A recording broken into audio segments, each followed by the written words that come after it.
What's up, ladies and gentlemen? Mostly gentlemen. Hey, my guys, my boys, my homies, my boys. You know what I mean? Welcome.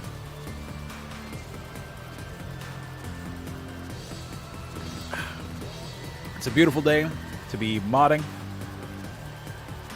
Shut inside for multiple hours, as is customary around these times of year. So I'm looking at my Kakadu port map, not because I'm going to be editing it, but because I'm going to be using it.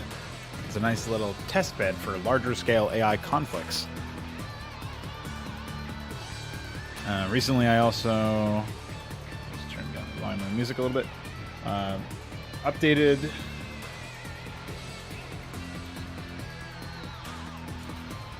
3-hatch Ultra and 3-hatch Hive, so those should be looking pretty good. And then over on the right over here we have our series of changes, series of build orders that we're going to take a look at. Now I'm trying to see if there's any from Connor that I have not. Yeah, so it's mostly the Zerg ones. 3-hatch Hydra I wanted to observe. But yesterday I made some baseline improvements to the AI systems by adding in 2 new variables I intend to make use of. One of them is mining counts, which is going to be my variable for tracking a lot of different things, I think. I think I'll end up using it for attacks in terms of how frequently the attacks restart. I'll also probably use it for some other stuff as well. But I guess a safer way would just be to use stockpiled resources. Mining bases are sort of like a temporary version of what my ideal scenario would be, which is to look at income.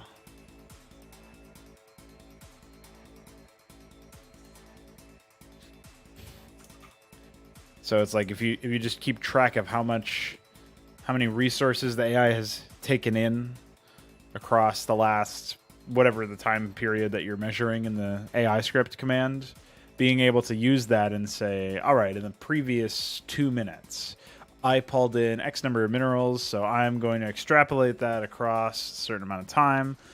You know, that's going to involve technique on the scripter's side, understanding of what that would really be an implication of. But figuring out what to do with all that money, of course. So that's ideal. That's the most ideal scenario.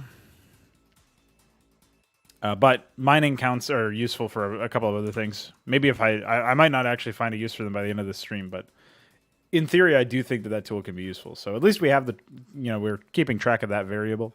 Now, the other thing that's more of a Boolean is can static. And can static is exactly what it sounds like. It's detecting whether or not you can actually build static defenses. So in this case, we're going to go into add sunken.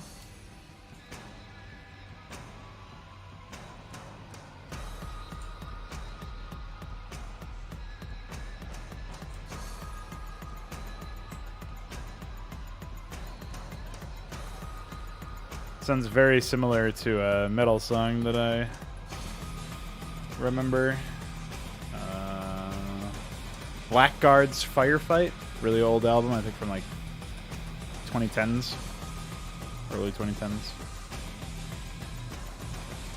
Really old, by the way. It's like less than a decade old, probably. But whatever, you know what I mean.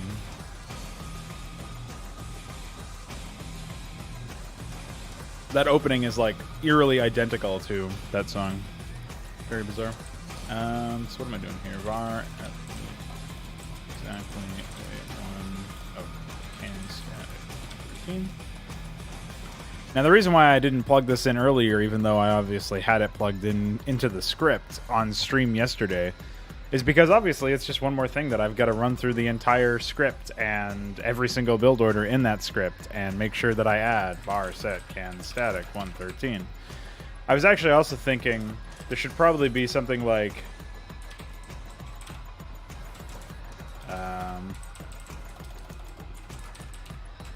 a build bool block somewhere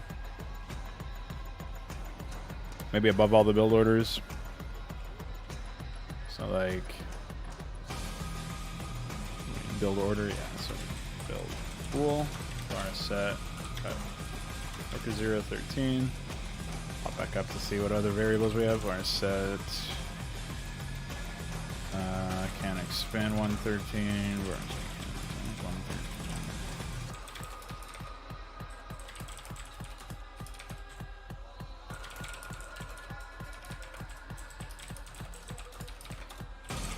So this is just a quick and dirty version of like a sanity check, basically, where I'm setting all of these booleans. We're going to call this in the fin blocks, the finishing blocks of all of the different build orders. And that will basically give me some peace of mind knowing that no matter how, like if something goes wrong where the AI is not attacking because I forgot to write can attack or can static or whatever, it's okay, because we're going to call this at the beginning of all of these things. So, while in theory you really shouldn't need it, in some cases there's going to be areas where you don't really, like it's actually more useful to do it this way, like it saves on script space. Because, for example, if I'm doing like build gas and can expand at the bottom here, and then I'm going to go into a final block where that's going to be called anyway, then I can just delete this. So, like simultaneously, a likewise thing that happens here is maybe there's some cases where I don't actually want the AI to start expanding or start attacking until the end of its build. And if that's the case, it should not do that until the end of its build. So in that case, it should have the variables set at the end, like right before the end. So I think it makes sense anyway to do it that way. And so we will just pop in here and do that. Delete can expand. And see if there's anything else towards the end. Yeah, like that's not necessary. So anything that's like right before they go into the final section that's a variable setting, we don't actually need it to be there because we're going to do that in the same frame anyway. Like this, not necessary. Necessary. Yeah, not necessary. So in that sense, it's obviously like straightforward stuff and does save on a few lines of code here and there. It's a small adaptation that improves some things and also acts as, like I said, a nice sanity check, just in case I fuck something up.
Alright, so that's something. What's up, Connor? So now we just need to figure out, like, at what point in these build threads would we want the AI to, generally speaking, get their cans, like, start building their static defenses. I think in most cases it can be after they set down the second hatch or something like that. Like, in this particular case, wait build one spawning pool. Maybe it's fine there. Can static. Because in this particular case, they've already done a 2-hatch. They've done a 9-hatch expo. So they have their natural. They have their spawning pool. It's fine to can static at that point. I should also rework the add sunken and add spore blocks anyway. Maybe the idea of, like, if you're under attack, you should build more static defense. So at that point, they would enter some sort of loop where they would exit the loop if they had the maximum, whatever the upper limit of sunken colonies would be, and or spore colonies, as it were. But until then, they would add build one creep colony, add build one sunken colony to that upper limit. Only if they were under attack. So they would get the request if they were under attack, basically. I think that could work out fine. Obviously, the AI is not, going to actually build the sunken colony while they're under attack, per se. They are going to wait until the under attack variable is cleared, but they're going to get the request while that's happening, and then they will satisfy that request after.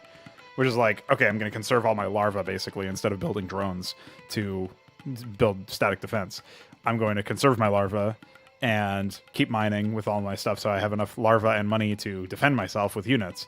But I will build more static defense, more or less. I think that's like a fine way to go about it. For the other AIs, I can do the same exact thing, except obviously it would be like if you're under attack by air units. There's not really a... I guess maybe a player combat could receive an update so that we could track unit flags, and then I could just like track the elevation or the flyer flag. Basically, I could track the flyer flag on units and say, "Hey, we need missile turrets," or "Hey, we need spore colonies," or something. Until then, I'm going to have to do some really stupid comparison where I check every anti-ground unit in the game. Like, am I under attack by wraiths, wyverns, battlecruisers, scouts? Fucking carriers, starcallers, exemplars, arbiters, Ultralisks, guardians. I guess that's actually...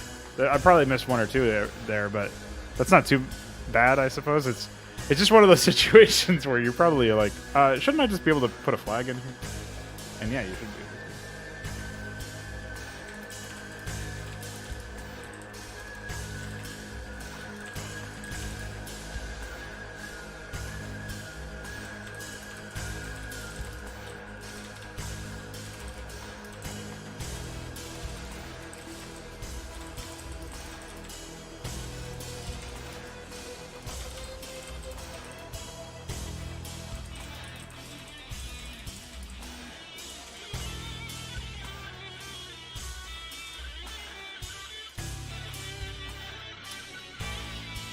Alright, so I like that idea anyway. So let me go to add sunken here. So we'll say add sunken check.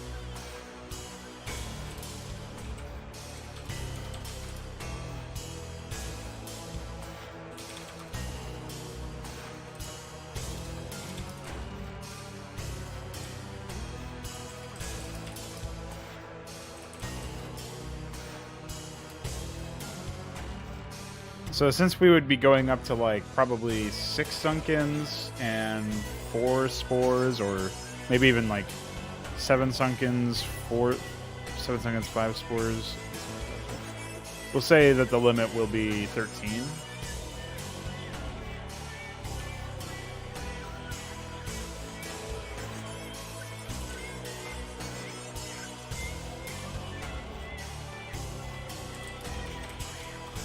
And then obviously in this case we'll say local jump 255 at least.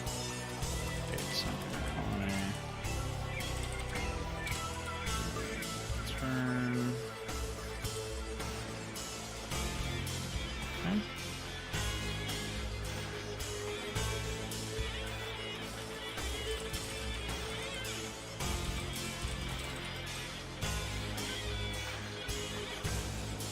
So in this case we're just checking if we're under attack. It's not really the best way to do it because obviously we need to see if we're under attack from like ground units over air units. So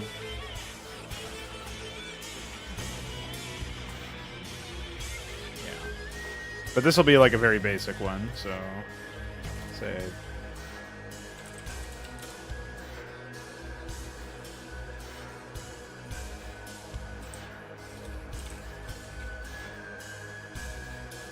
okay. Well, anyway, that's like a very basic way to do it for now, and then we can add that functionality that I was talking about with the player combat comparisons instead in the future. So I just want to make sure I actually have return defined. Blank return ret, okay.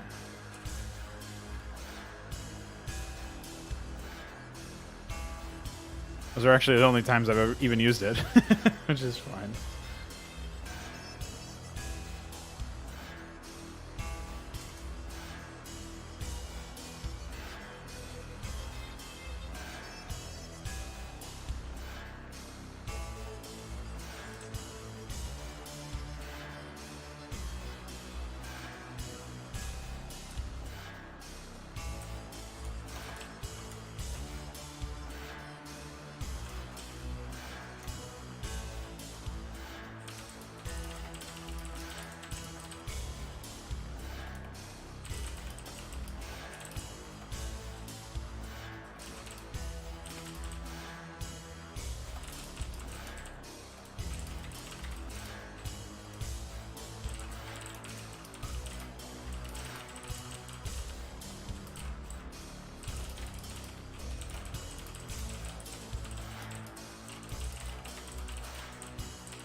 Alright, so we got better stuff there.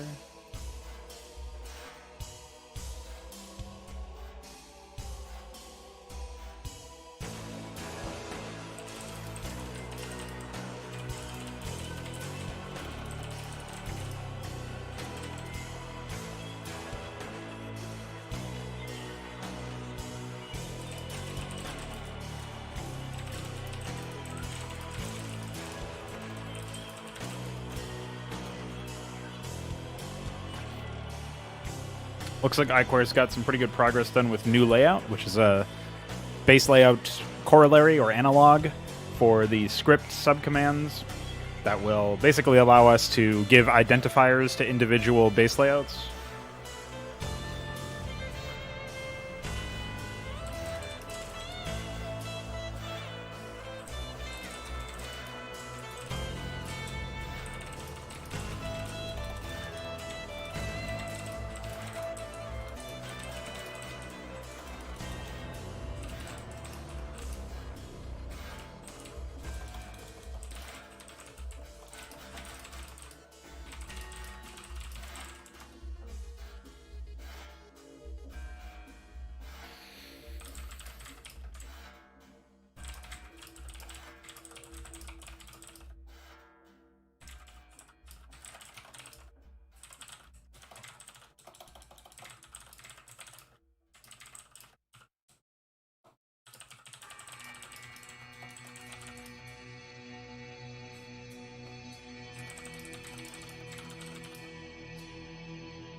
All right, let me focus a little bit more on this AI that I'm supposed to be working on right now.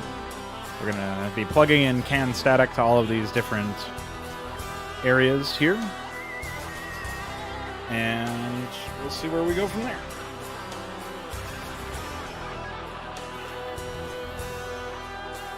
Now, the 2-hatch Vorv is definitely out there.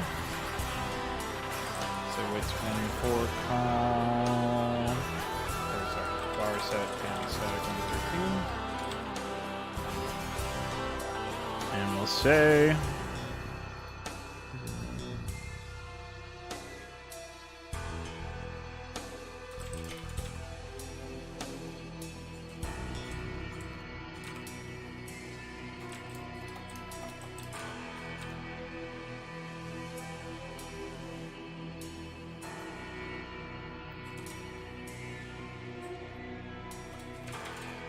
Yeah, I don't know about enabling static defense and attacks and cutting workers all at the same time. Well, I mean, attacks and cutting workers go hand in hand. So a little bit of a delay there. So maybe they get like one sunken colony request down. But I'm pretty sure the 3-hatch Hydra Queen and the 2-hatch Vorv and even the 2-hatch Hive probably just need to be reimagined. Because they were, they're older for sure.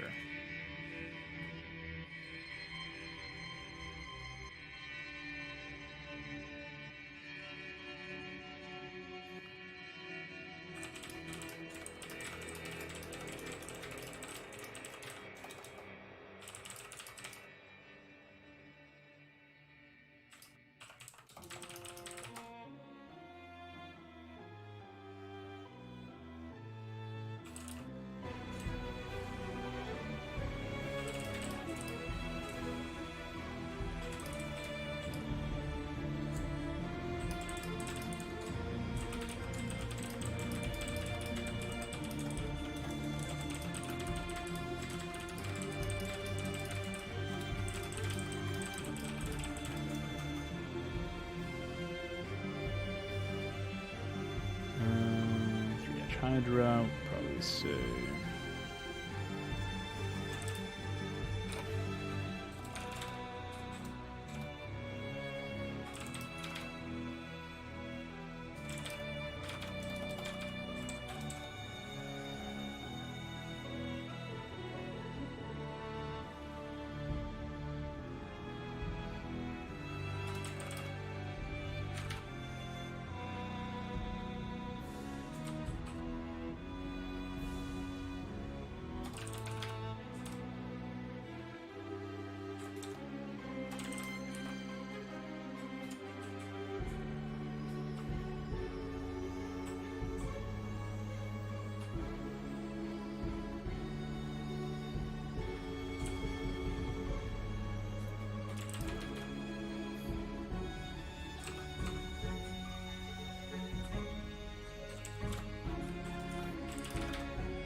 All right, so far so good.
Okay.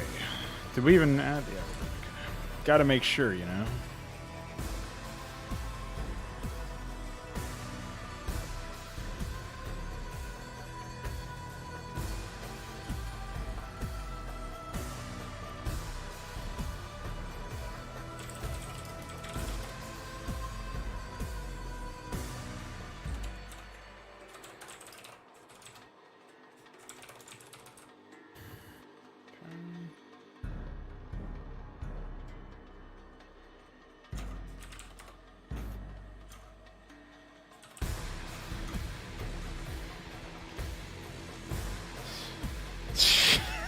What the fuck?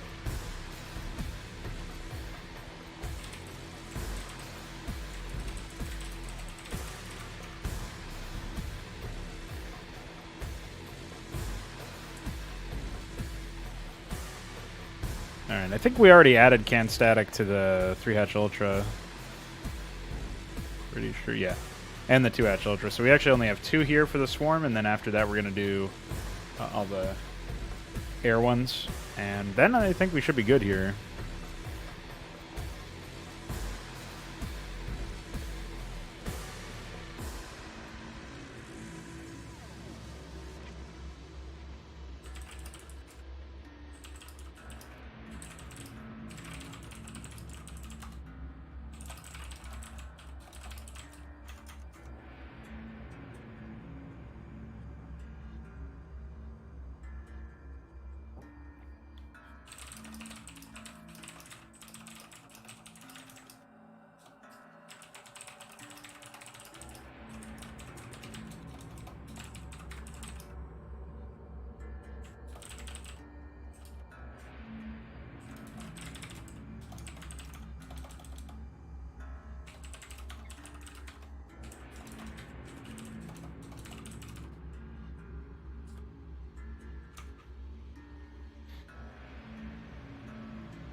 Some pretty exciting updates to the AI infrastructure that we have here coming, that's for sure. Some commands that I'll be able to augment my techniques with.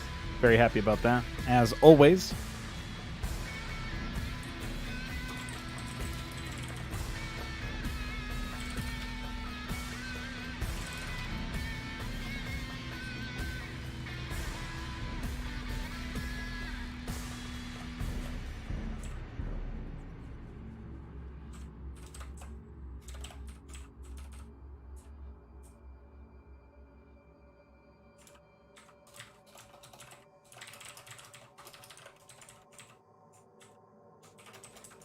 So in this case, we don't really need that as much as we need.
Okay.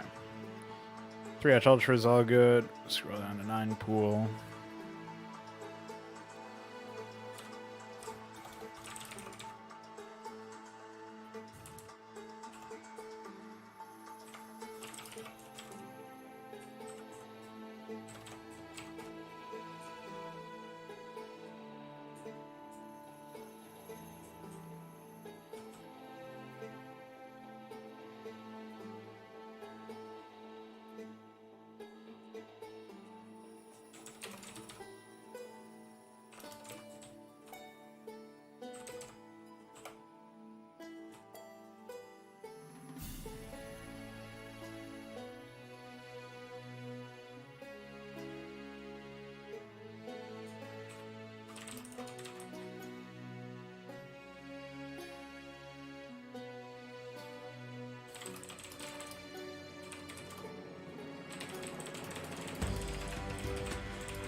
All right. I think we're good now. We can move on to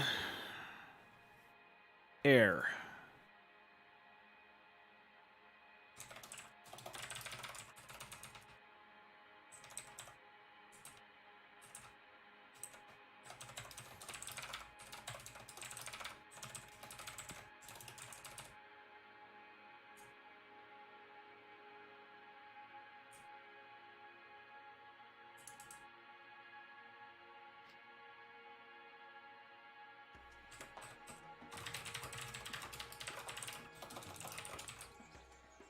Okay.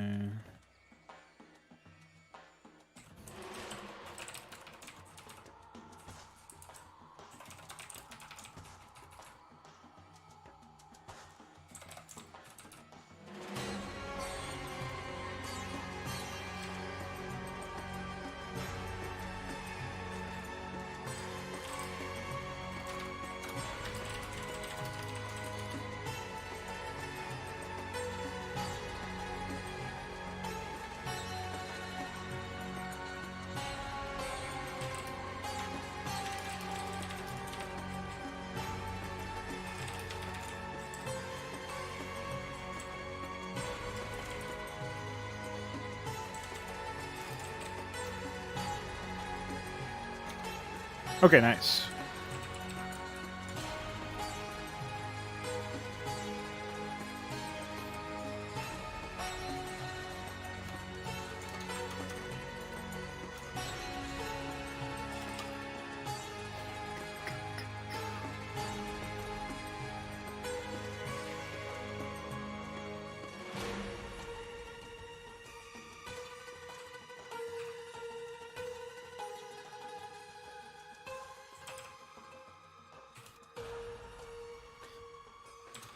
All right, so what builds do we not have confirmation of at this point?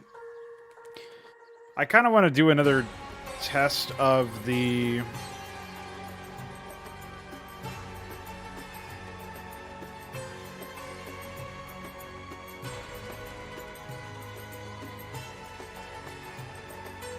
Maybe the 8 racks or something like that? 8 racks, 9 depot. I mean, I don't know. Part of it is, like, I don't really know what I want out of the builds, as far as, like, what I want to change about the builds specifically. I guess we can work to make all of the different build orders safer.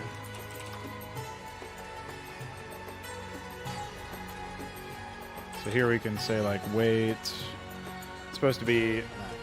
10. Let's say, like, 600 here.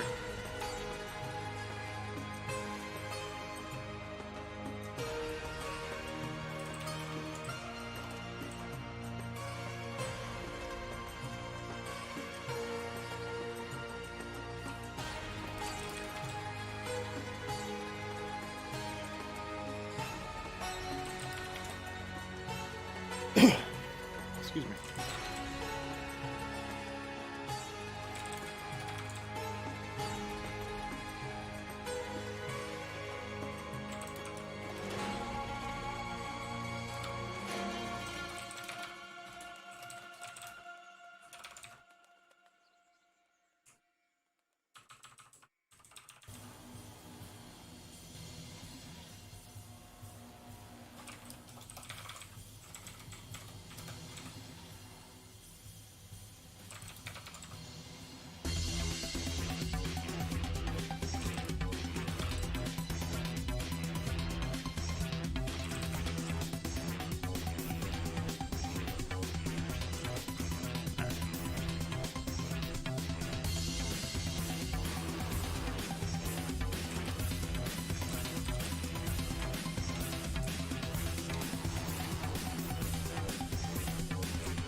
We'll just give these guys the same build bool treatment that we gave the Zerg. And I guess we'll do the same thing to the Terrans, as well as clean up their weights.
We got some psychosis, boys.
Yeah, this build is pretty shite, to be honest.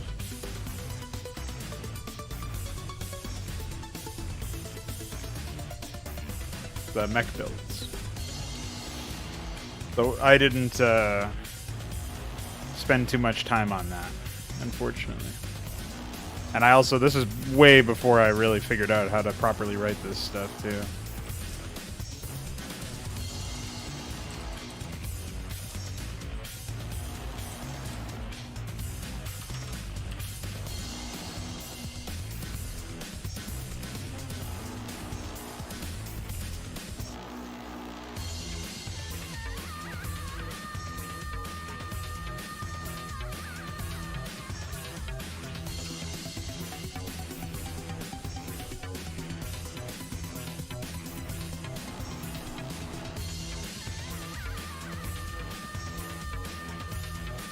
It's so funny that it's like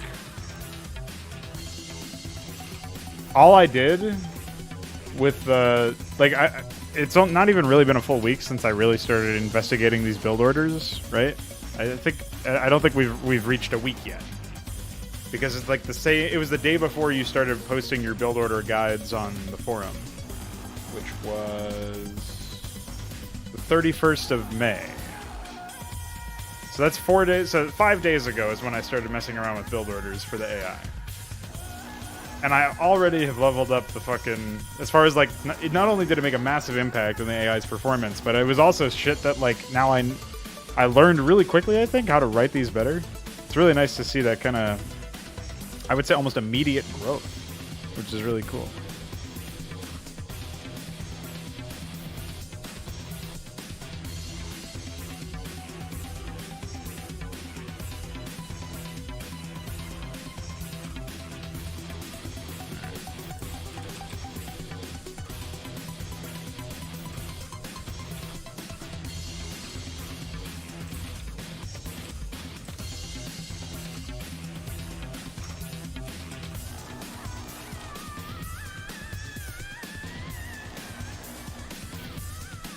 Yeah, the only other thing I would say about the Terran stuff...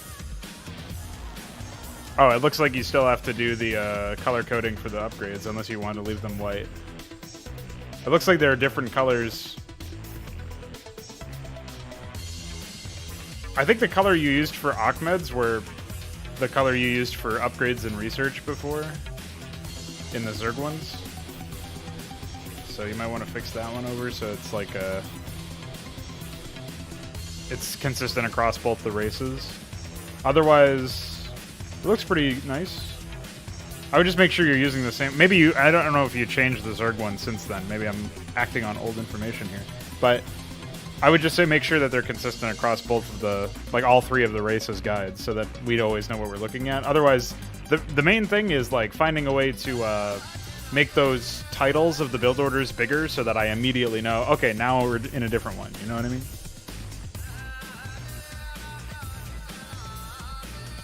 So that would be epic if you do that.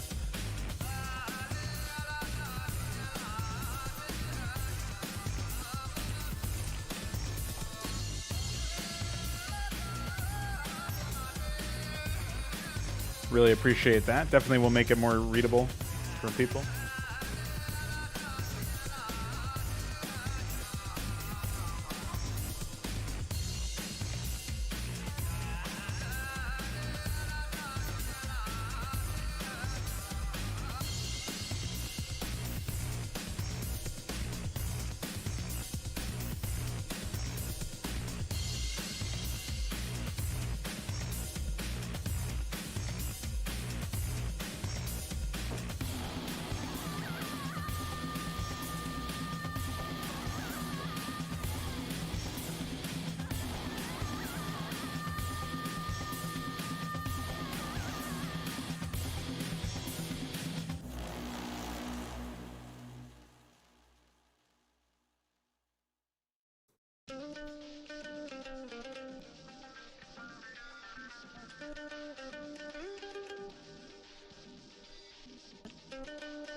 Oh, yeah. Yeah, I'm pretty sure that's what you used for the... I think you can just use... It doesn't really matter what the military is, like if it's a Marine or a Firebat or something else.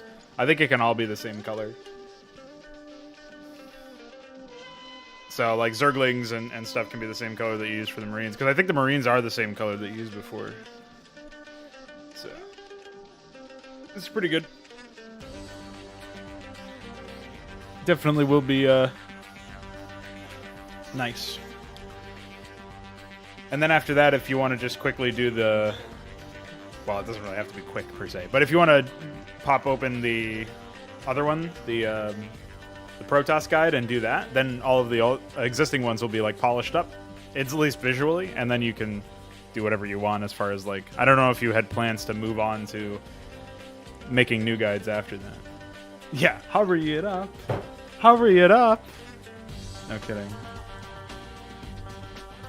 The longer version of that take was me yelling at Metatron for being an idiot, so... You know.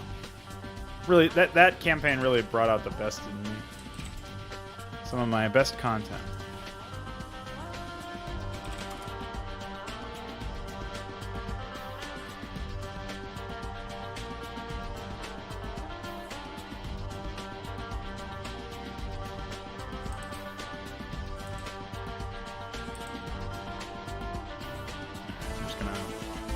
I'm putting all of these in the different AIs here.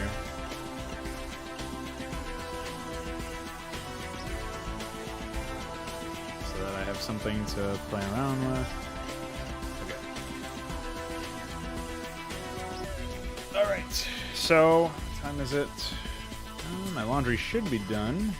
So I'm going to go take a quick break, use the bathroom, get my laundry if it's done, and when I come back, we'll be doing some more AI testing. 3v3 environment, should be fun. I'll figure out what personality specifically I'm going to be testing, and that will be momentarily, so stay tuned. BRB.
All right, we are back.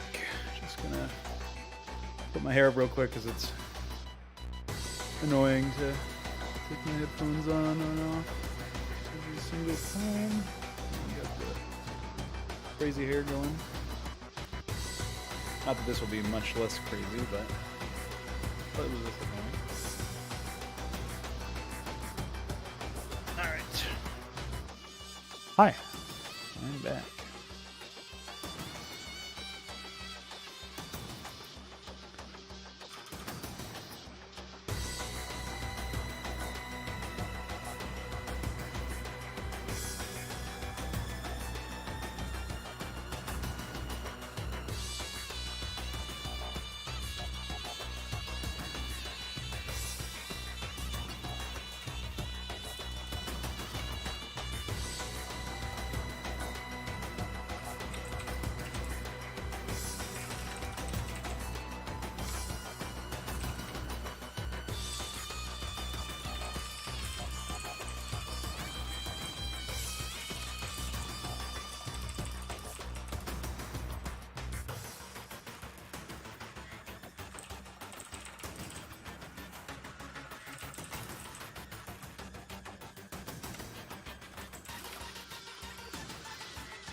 Just gonna update the modding wish list a little bit with a new section I'm calling Other AI Problems, because I realize I've proposed a lot of things for stuff like, here's a command, and I know what kind of thing I need this command for. I know what the use case will be, so this is a solution to a problem that we have. But then there's some problems that we recognize, but we don't actually figure out solutions for in a more pronounced way. So this will help, I think, in that sense.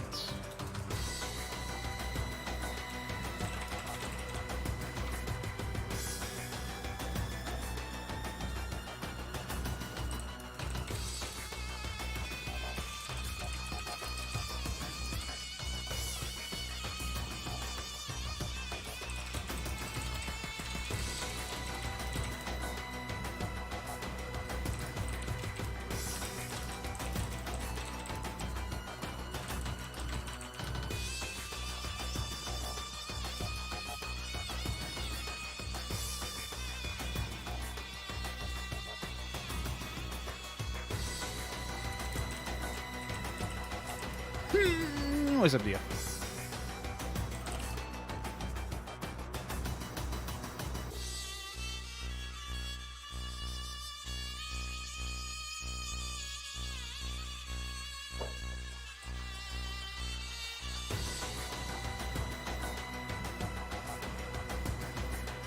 Anytime I see an angry, shedding sun, I know you have arrived. Always nice to see.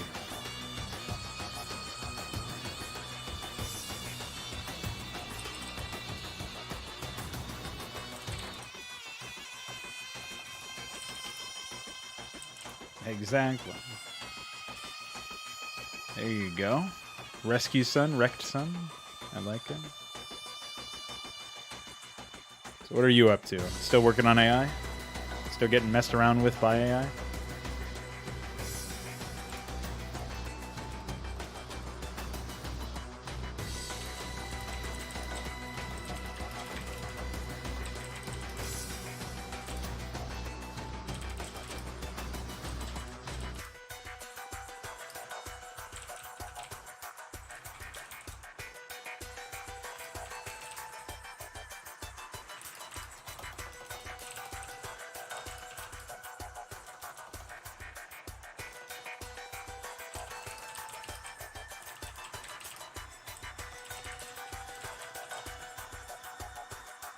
I think the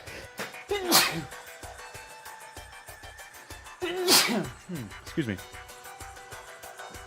I think the defense parties that we have the idea for as like an analog to attack parties, I think it's fine if they organize them even for smaller attacks. The idea is that the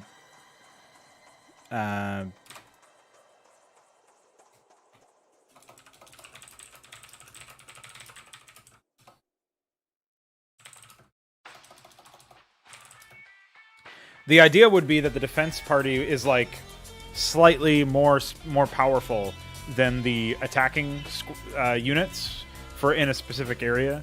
So the defense party for region A or region group A or whatever would be like, oh, if they've got 5 Marines, then I'm gonna throw like 3 Zealots or something, right? That's like significantly more difficult or more powerful than 5 Marines in an A move fight, right? So assuming it's an AI fight and there is no micro, or assuming equal micro, we'll say, even if we add AI micro and kiting and all that shit, you could still see how 3 Zealots could kill 5 Marines and relatively easily in that particular respect.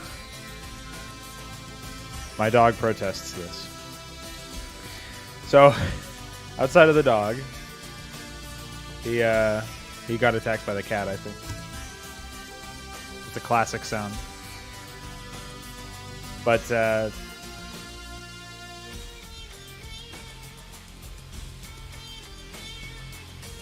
I just completely lost my train of thought. So, if it's only a small number of units, they should only send a small number of defenders. If the attackers are larger, then the defense party should be larger. I think that might work out as like a catch-all. Maybe the issue is the timeout for the defense attack, like in the way that like you have attack timeout, so that at some point they just attack with what they have. At some point they should probably defend with what they have too, and that timer should be based on like how much damage is being dealt. Is there like a high priority structure that's close to death, like a nexus or something? Are all of their workers getting destroyed? Something should like pull the trigger earlier in a desperate scenario. I just don't know what it would be.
Right.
Yeah, for sure. I mean, trust me, I'm getting there.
Yeah, iQuare actually needs to add the gas request stuff himself. So, like that, he needs that for his own project. So that will be done probably before the end of this month, if I had to guess.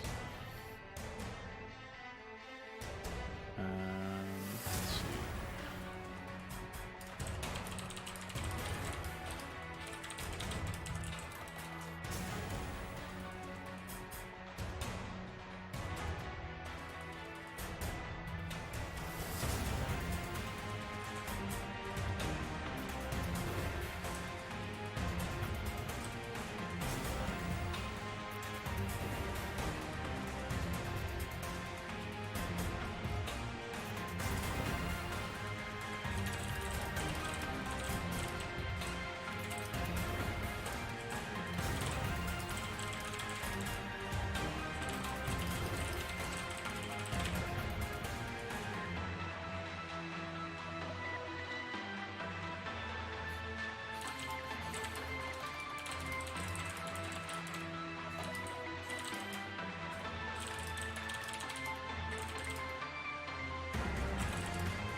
I need to reorganize this anyway.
Somebody's beeping a lot.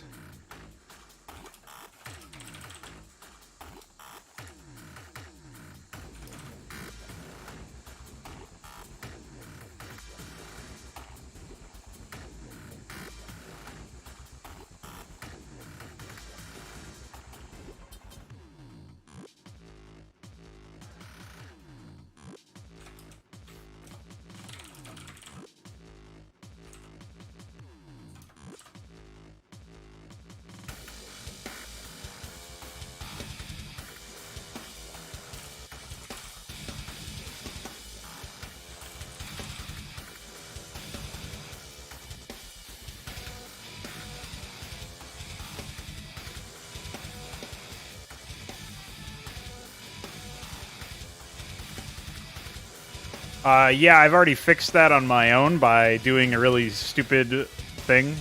I agree with you. The way I fixed it on my own was with this weight supply block, which defines the max overlords at 0, and then queues the overlords instead of build requests. And then if they lose an overlord or if the variable gets set, they do farms timing and define max 254. But like you say, it would be nice to not have to do that. I will definitely be adding that request there.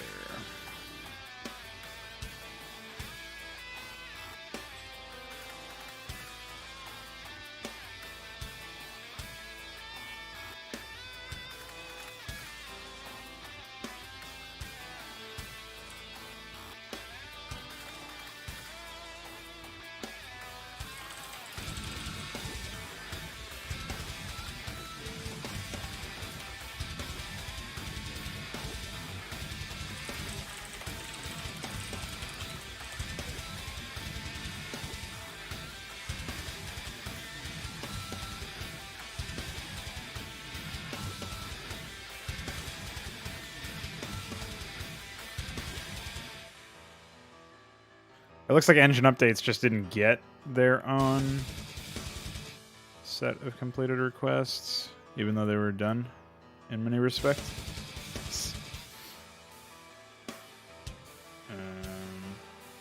Okay, so we know.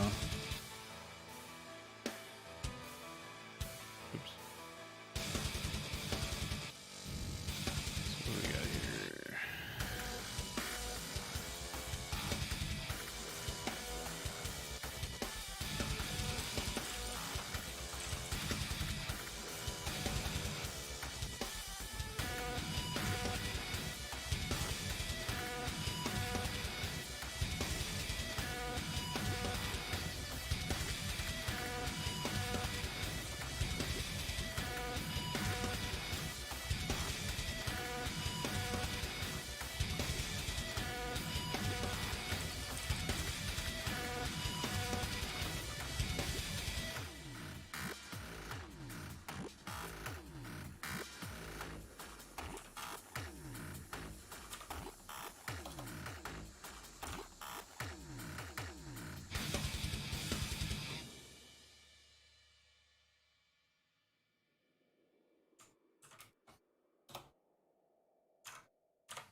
Wow, this entire the whole fucking thing is just all of it's broken because of the color tags, I think. So of course it's a prank.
Okay, so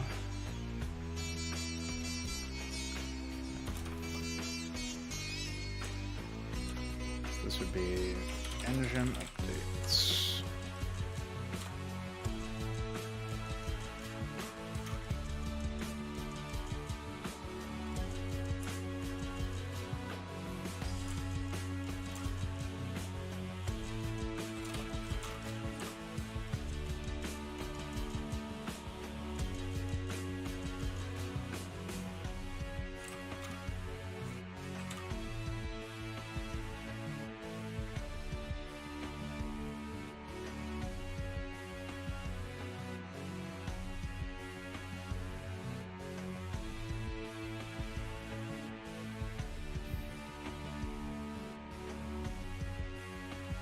I gotta fix the formatting for build new. Everything else looks fine.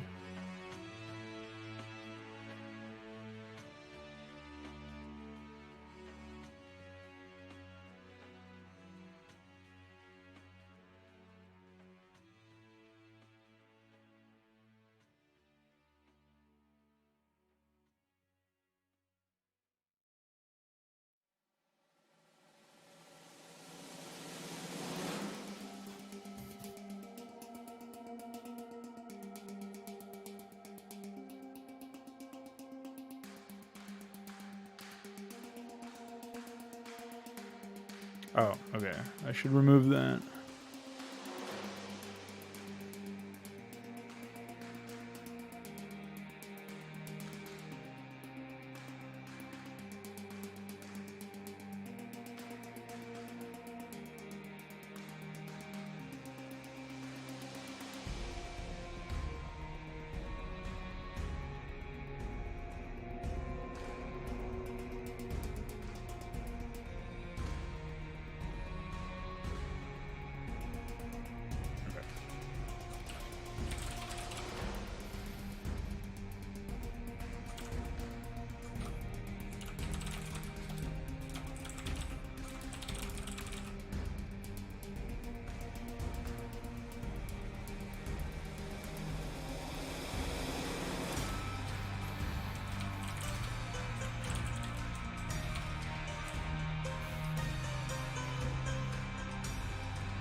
This formatting shit is not really that important, but it's okay. Do it anyway.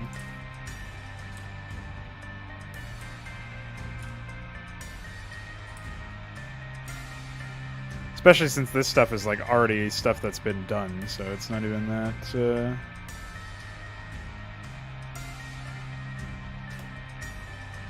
important.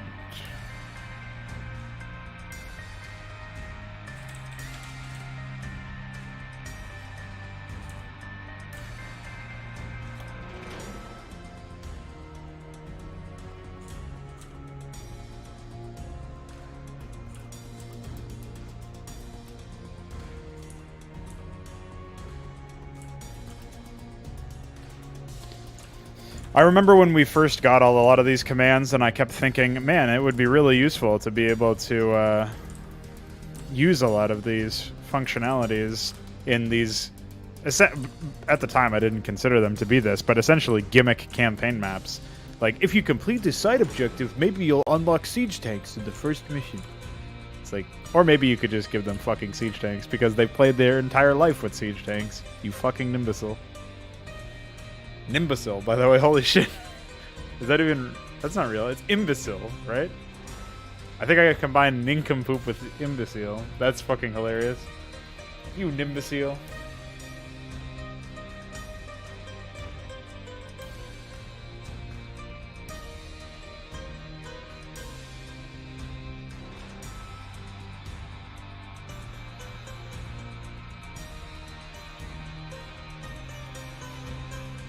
Yeah. Nimbecile will be like the...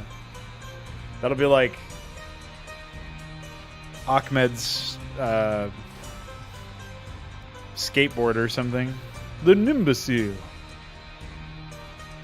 Yeah. New unit.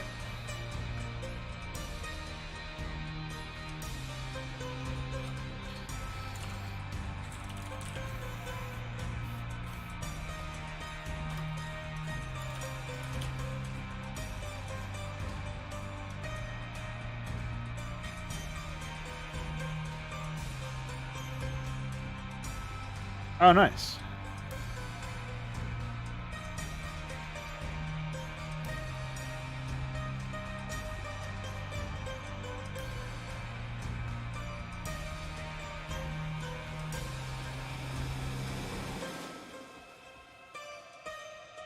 So the other thing I was going to do about this other AI problems thing was I was going to try to see how it would look with this kind of formatting. I'm pretty sure... Oh, it looks okay, actually. I'm basically just trying to make it a little bit more readable, because I don't want it to take up too much space, but at the same time, I don't want it to be as difficult to read as it is right now. And so I thought I was going to have to add a bunch of lines in between the different thoughts or whatever to different paragraphs. But that looks okay. So I'll just...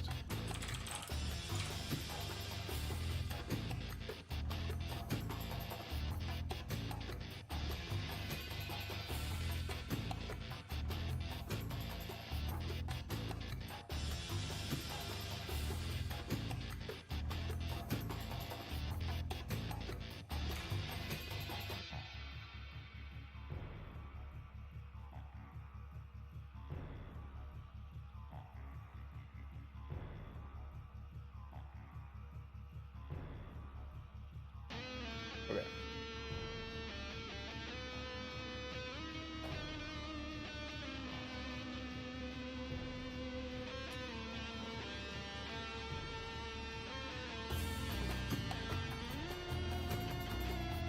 Oh shit, I forgot to add Clown Baby in.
All right.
I don't know what the fuck is happening outside, but there's some fire trucks or something.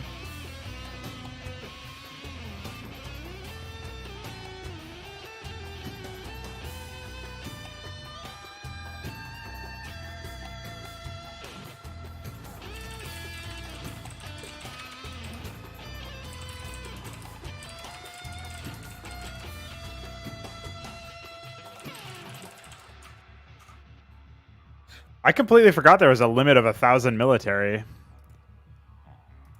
That could be a real big problem.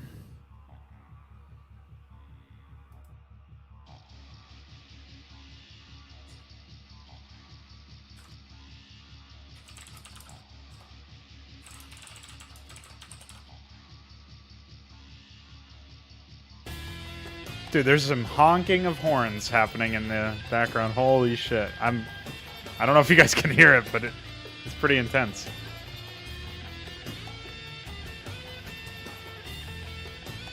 It's a parade.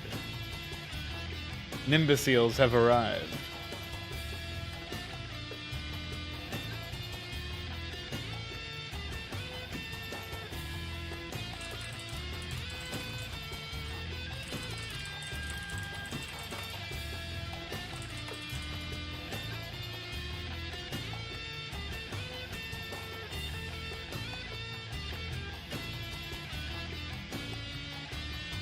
I don't know. There's some psychotic shit happening.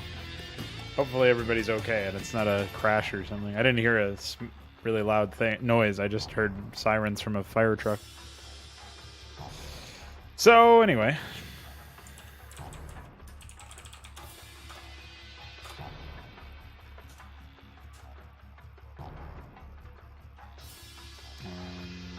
What is this? Oh.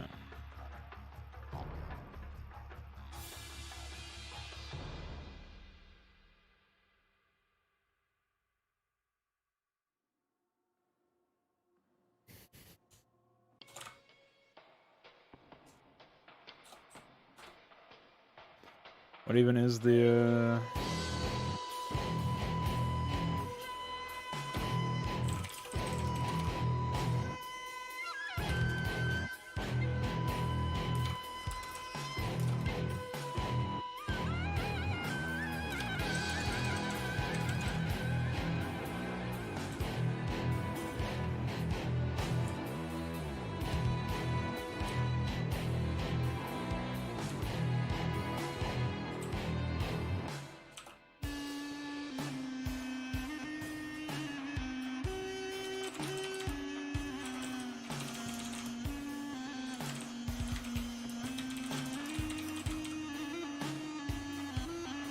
Thanks, Connor. Appreciate it.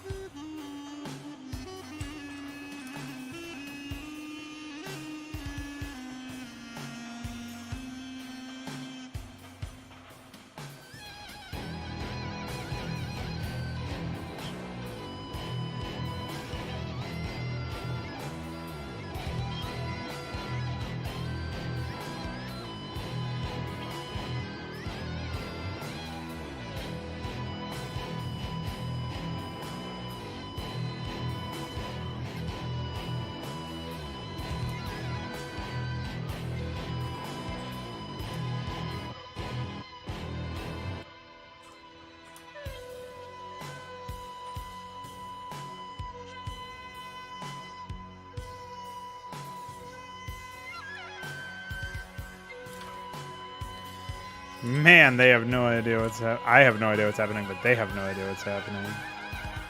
Silly geese.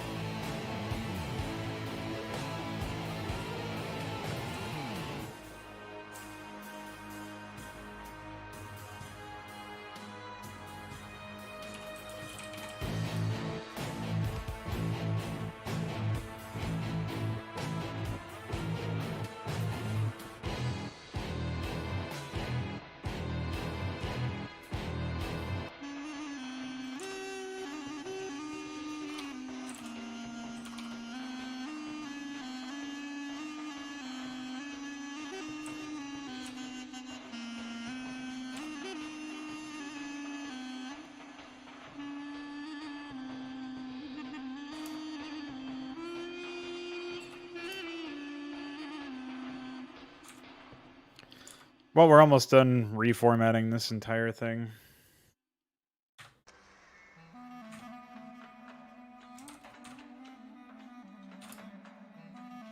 And then I guess I have to see what the fuck is happening outside, because that is really annoying. What's up, Eichler?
How are they still honking their horns outside? What the fuck? It's been like 30 minutes of non-stop honking. Honk, honk. Oh, there's more sirens. What a disaster. Yeah, you're a fire truck. Who's a good fire truck?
I'm sure it would be good, but you're the only qualified person right now.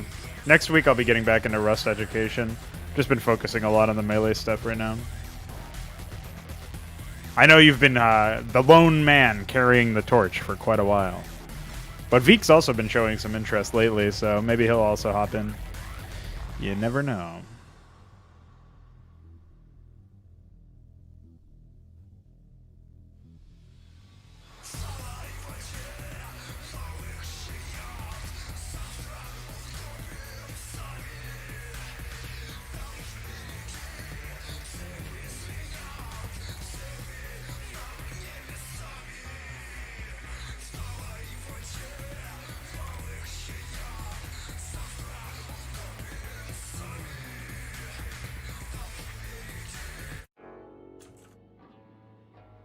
And no, I don't think there were ever any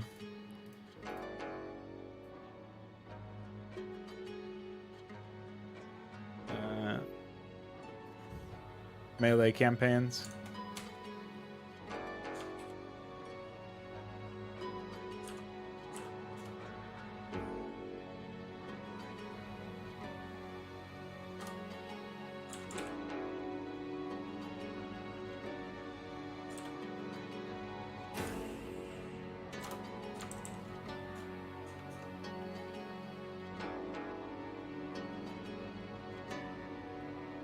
I haven't found any anyway. The closest that we found so far was that Alliance's campaign by Varinus.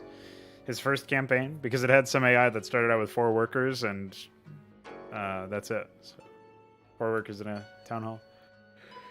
And maybe an overlord if they were Zerg. Yeah, it's a train wreck, alright. What we call a mess.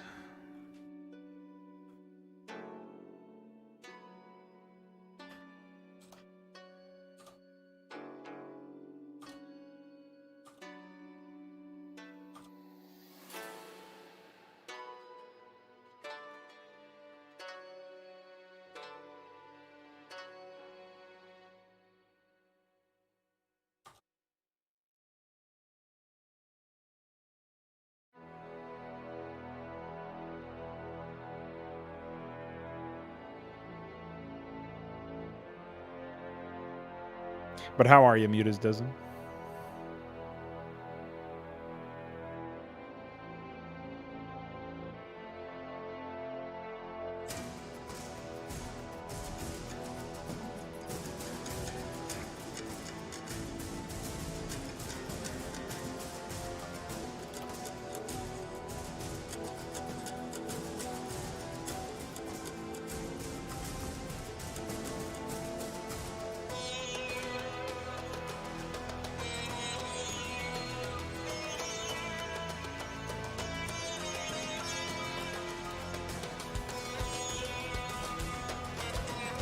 Wiki.css shit is really confusing. It's not even. This isn't even CSS, I don't think, but whatever the hell's going on here should be stopped.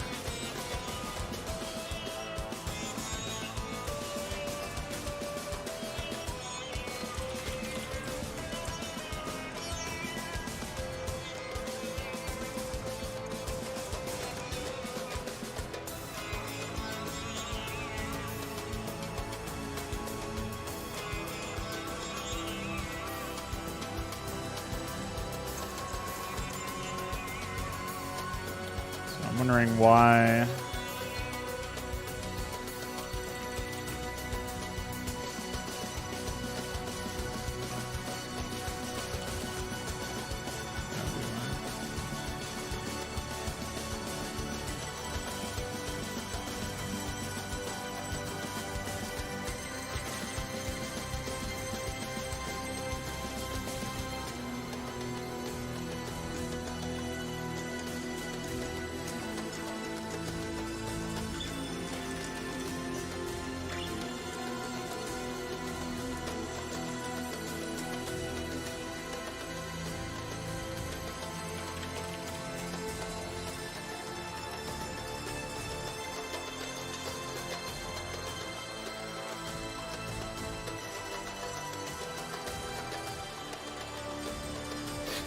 Dude, the Terran Suspicions thing was such a psychotic gimmick. I don't think there was a single straightforward build and destroy map in that Protoss mission. I guess the closest one was the first one.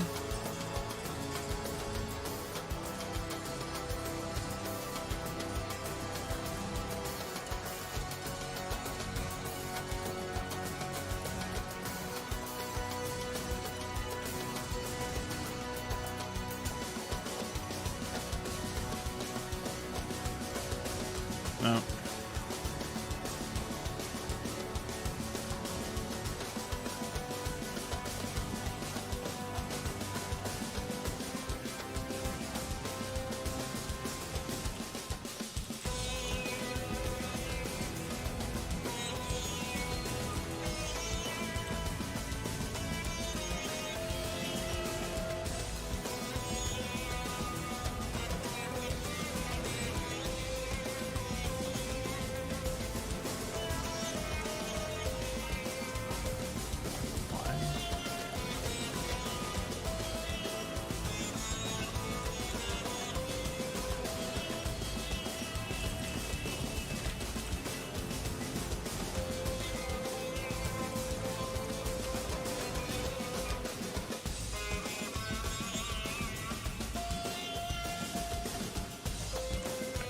Okay, so modding wishlist is updated and formatted mostly correctly, it looks like.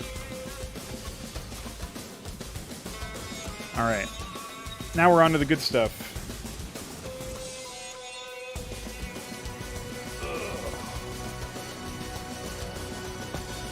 Alright. So what builds do I want to go for? Let's take a look.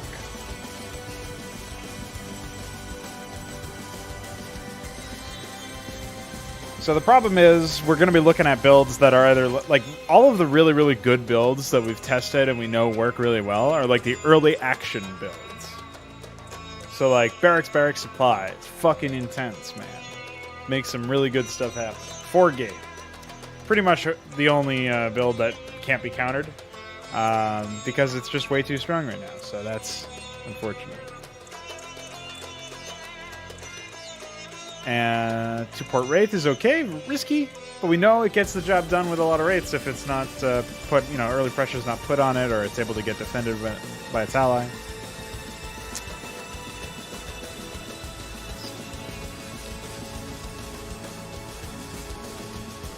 I actually have not tested out 9-pool. We should do like a 9-pool versus a BBS to see what happens or something. So, what's up, Ultralisks? Pre-placing units. So what I've decided is that if it doesn't end up justifying itself on a gameplay level in a symmetrical fashion or something like that, it probably can't work whatsoever. Because, like, I need it to be in service of the gameplay before I worry about whether or not it works for the storytelling or whatever. It's a very case-by-case basis for the campaign maps. I think the first mission of the Terran campaign and first mission of the Protoss campaign are really easy examples of where this makes sense to implement. If we open up, it's in here somewhere. So in this case, you've got Phoenix and Daggeth, who are pretty far away from each other and are meant to be fighting for a while. So you want them to be able to duke it out, and you probably want the first attacks to come really early on, but them to be fighting each other. The idea being, behind this, at the same time, Gorn has moved in with his brood, Arak has moved in with their brood, and they are setting up for stuff. You got Arak with like the 9-pool, probably, Gorn with the maybe a 2-hatch hive or 3-hatch hive into fast queens with lots of, you know, like a nice mix of like Zergling Hydra. So it's like a 3-hatch Hydraling maybe with a slightly faster Queen's Nest. While Daggeth would go like, he would also favor Hydra, but he wouldn't be shy about teching to Ultralisks or whatever later on. So that's sort of the game plan of the AI. And so, like, you two, the two human players, are going to be arriving at the same time as the two Zerg players are going to be arriving in the narrative. which allows you both to start, all four of those players to start out with just the bare minimum. Meanwhile, the two players that have already been fighting, the two characters who have been duking it out this entire time, it makes sense for those two players to have some pre-placed establishment. I'm not going to go as far as to give either of them like an expansion. The idea is that they were just sighted here, and maybe this battle has only been going on for like a couple of minutes, like 10 minutes or something. Although obviously in 10 minutes in game time, you would definitely see like 3 hatcheries or three expos or whatever. So it still falls away when you critically examine it on a little more in-depth level than that. But the idea is that by the time you've arrived, Phoenix has been attacked once or twice. And so, Dagoth probably will be expanding within the first minute. And Phoenix will be getting, he'll probably start out with a cybernetics core, 1 or 2 gateways. And he'll be getting, a forge into something else, early on. So the idea that he'll be trying to defend his area so that he can grab photon cannons and so that he can try to expand and push back the Zerg in that sense. But he's also going to be the main target of the early attacks on the Zerg. And should he fall, then now you've got to contend with 3 Zerg players just by yourselves. So it can be quite scary, and that's another reason to give him a little bit of a pre-placed brigade in that sense, even though it's not going to be very large, very sizable. You give him a couple of pre-placed assets, you increase the likelihood that he's going to be able to deploy enough forces to stay alive when hit by attacks from multiple players, which is very important for the game flow, in general. That being said, the 9-pool attack will probably not hit this player. The 9-pool attack will probably hit this player in the bottom right, where Folka usually played, if you guys cast your minds back to the PvP games we played on this map. And in that sense, that's where Arak will be focusing his attention, I think. The 9-pool will hit this player. There's enough maneuverability between the two bases that they can assist each other without risking too much. And Dagoth will still be focused on Phoenix. And Gorn will probably send his first attack at Phoenix as well. So you're going to have a lot of absorption from Phoenix in general. But you know the kind of player Arak is. He's going to take his natural. He's probably going to hit a lair after that, after his 9-pool. So on the back of his 9-pool strike, he's going to be expanding. On the back of that, he's going to be going into lair tech. And on the back of that, he's going to be getting a basilisk den so that he can start getting, not pre-placing. I don't know why I keep saying that, but, spreading the creep in odd ways such that he'll be able to build some sunken colonies in certain choke points with the intention of building a hatchery right here in what should be Phoenix's natural by all accounts. So that's how he's going to personify his own personality there. He's going to be focusing on that stuff. And that, in and of itself, is going to be up there with the weird kind of wacky shit that you're going to see out of Hydra. Now, as far as what Terran personalities the melee has, it has... So every AI has 4 different personalities. There's Mech, Raider, Air, General for Terran. But it usually... It's basically number 1 is some sort of ranged focus. So it could be like Mech for Terran, a lot of Striders and Reavers, and maybe some air units for Protoss, as well as like a Hydralisk spam for Zerg. Then 2 is Bio. So that would be like, Bio for Terran, Mass Gateway, Zealot spam for Protoss into Templar and stuff. And then you have, obviously, like Zergling spam and Vorvalings and Ultralisks and stuff like that. Melee-focused Zerg build with some Hydra backup. Now, for Air, that's pretty self-explanatory. For General, it's like a solid mix, more or less.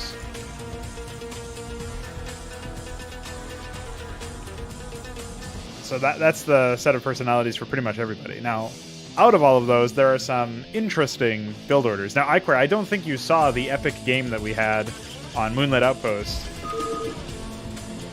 where we ended up putting together a pretty gnarly game at the last stage there, where we had... Oh yeah, it's set to 3 racks M&M instead now. But we had a barracks supply into. Oh yeah, because this is the 4-gate one, so I can't actually show that up. The 4-gate is too strong right now. We had a barracks supply into a.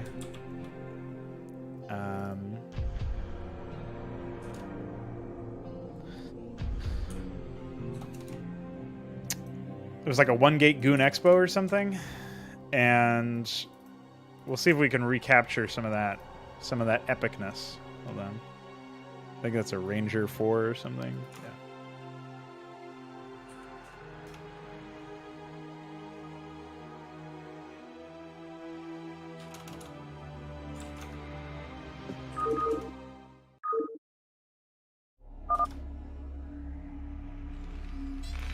So we got, purple's 3-hatch Ultra. We got 1-gate Expo, 3-hatch Hydra blue, and BBS, barracks supply. So, assuming I didn't screw anything royally. Oh wait, I actually have not even uploaded or updated the scripts file. So 1 second. And now we can just redo that. No introduction needed now because you guys saw it earlier. And off we go. Just gonna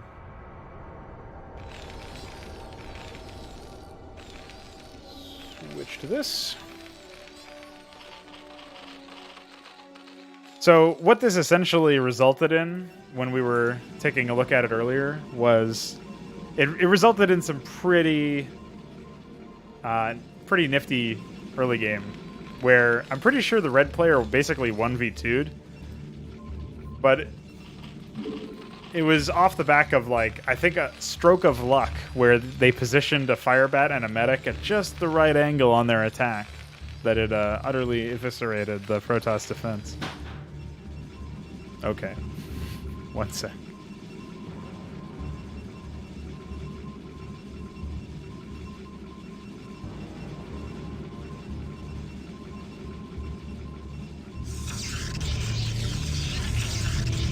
Everything's fine. So here's the barracks supply coming out. It's a very aggressive build. Puts you behind quite a bit economically if you're not willing to commit to it, and if you don't get a lot out of it. Your opponent has a lot to say. A lot going for them. Meanwhile, a more economic build coming out from the Protoss, intending to expand in the early game off of 1 Dragoon. So it's Gateway, Cybernetics Core, Dragoon, expansion. I guess that is a meta build of some sort, a contortion of one. But it does leave the Protoss open to early aggression, which is exactly what our Terran player wants. They want their opponents to leave themselves open for early aggression. They also want place a supply depot so that 1 tile of it blocks a potential spot for a barracks add-on, potentially resulting in one of their barracks lifting off and never landing again. Very unfortunate. A slight edge on the hatchery timing for our 3-hatch Hydra, blue Protoss, blue Zerg. Purple Zerg, on the other hand, a little bit slower on the draw. Same deal for the spawning pool, but they do indeed have a faster gas. They will be going quite the early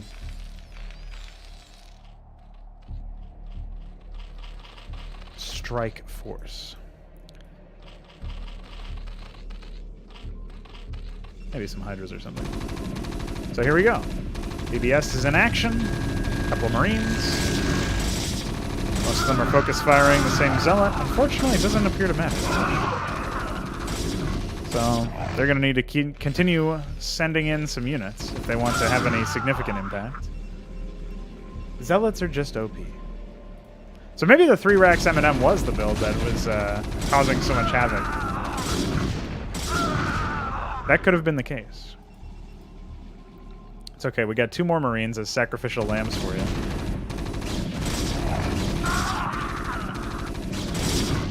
Whenever you can get them, it's pretty obvious that the AI is completely incapable of handling itself in the early game. Now, off the back of this BBS, they will switch over to a mech focus where they grab 2 factories and try to pump out a lot of tanks as well as the bio. So you will be seeing that in the near future. I think they go for an academy, armory, engineering bay. I don't remember if that's the exact order, but so far I'm right.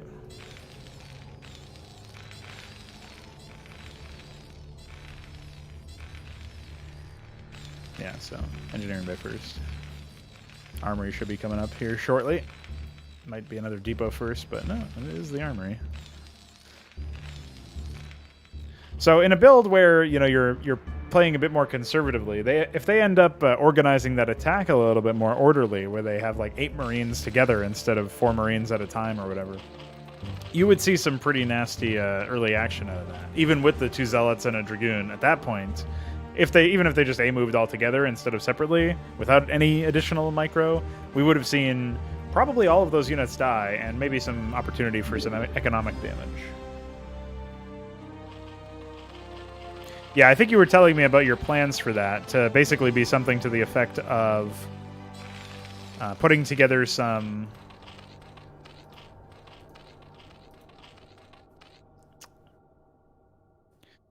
like, making it so that they move multiple units at the same time, basically, as if they were selecting a bunch, which I think will be nice. Not sure if it makes sense, because it's an AI and not a player. Like, I don't know how that will work out, but we'll see what happens. We have a Vorveling morphing right in front of the player over here. Unfortunately, Iquare has not implemented the height advantage yet, so we still have this stupid mischance. But it's okay. Gets 2 licks in. That's about it. And suddenly, all these Dragoons that the Protoss have are going to be called to action. As well as some Zerg here. Player finished. Should be a drone headed over to get a third momentarily for the Purple Zerg. As they descend upon their allies' attacker, a single Ahmed rises to the challenge and gets summarily executed. But don't worry, there's another one here. Hi. Still no kills. Well, this is a dangerous attack. A single Marine left behind. Not going to be able to do too much. They are massing up once again. Tucked away. Metabolic boost indeed was researched, so no evolution chamber activity just yet. No Queen's Nest just yet either. There's the third hatch we were looking for. Obviously a little bit behind the blue player still. Surging ahead with that economic lead. No attack from them just yet, but they do have a Hydra Den. They probably also have some Hydralisks. Yep. A not insignificant number of Dragoons coming out here. And there still are no factories. Well, there's one factory, but nothing else. And Ahmed is not going to be particularly successful at defeating the Dragoons.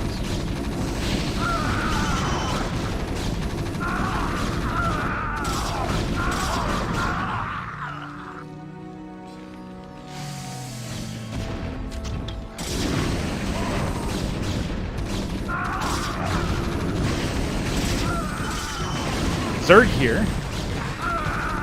Oh no.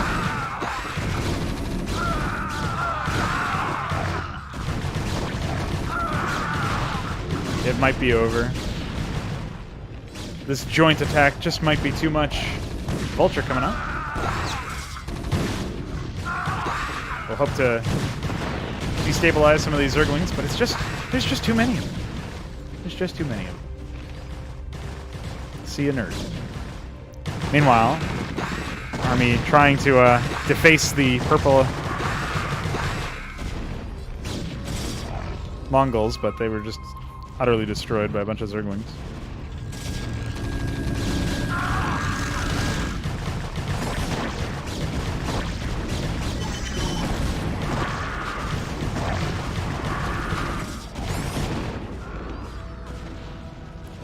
Another small group of Protoss units massing up for an attack.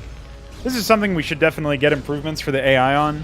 We should have them be able to just say, if there's still an attack actively happening, like my units are in combat attacking stuff, maybe even being attacked, I should probably just send my existing attack party to help them. I don't know what they're doing now. They're just, like, standing around. But this attack party should be, like, joining up with the existing.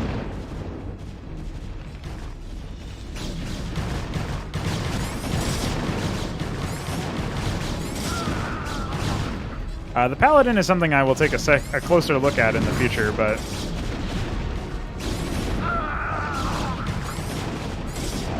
at this point, not really sure what I'm going to be doing.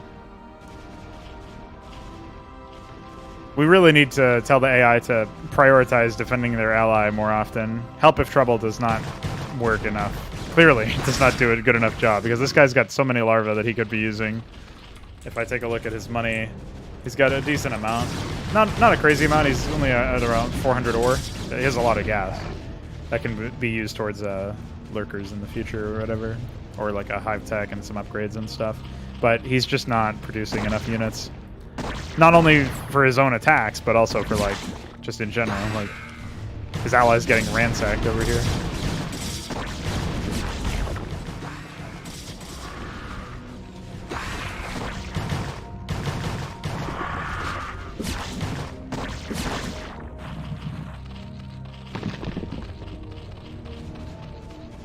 I just grabbed Carapace for the purple Zerg. Looks like they're working on melee now.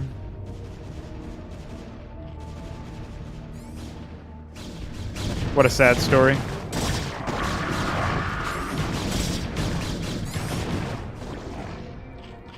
I will look into the Paladin as far as what I actually want to do with that unit a little bit later when I have like an actual placeholder graphic for it selected, as well as some other stuff. So I'm going to set this to 3 racks M&M, and I want to see how much that changes stuff. Where are we for that? I don't actually remember what 3 racks M&M was, so it's 2. All right.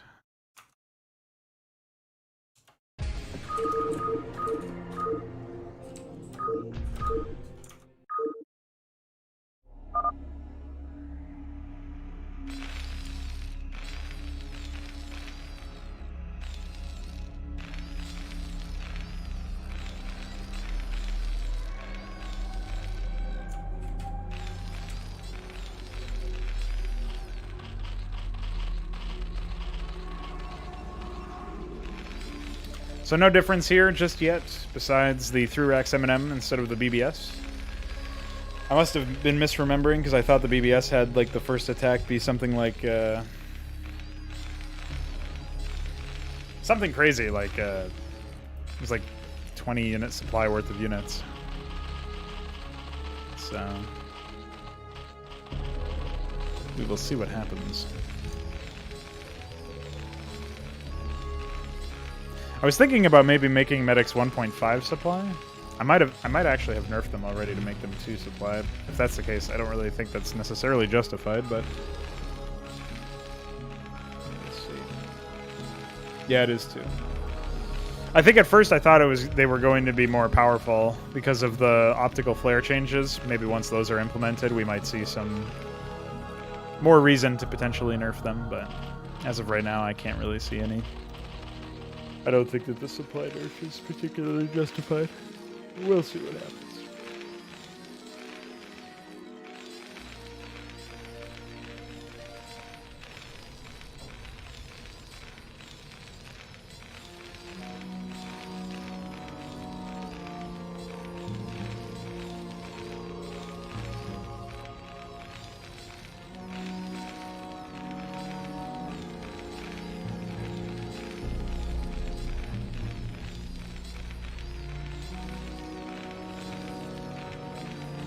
As far as me looking into the pathfinding functions and working on the hooks, I can definitely do that when I get back to working on Rust. Might be before next week, depending on what works out. This is my last day off this week, besides Saturday, but Saturday's a fraud night day, so who knows what'll happen there.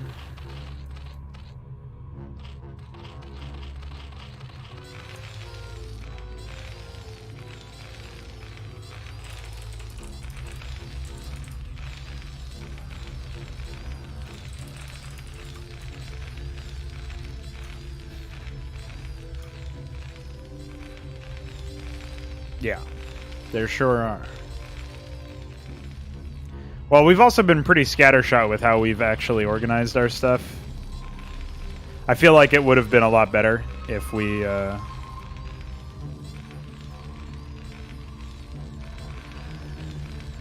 if we had gone for something more like a dedicated approach to focusing on fixing one thing or adding one new thing and waiting until it was done, vetted, tested.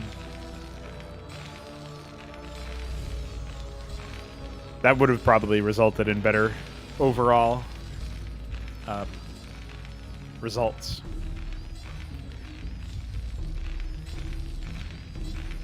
Because we still don't have proper stack prevention in the AI's build algorithm and stuff.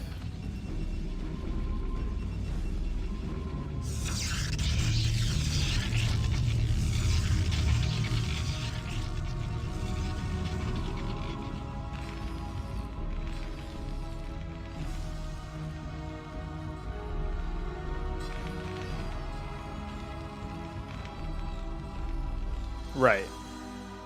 Yeah, it's going to be a big job to do, for sure. I won't deny that.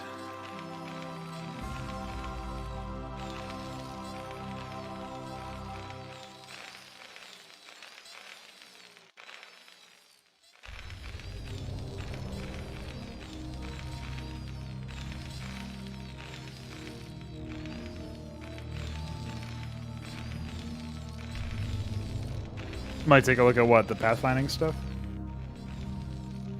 Yeah, this is definitely the attack I was remembering. 13 Marines, 3 medics. Firebats are coming up, I'm pretty sure.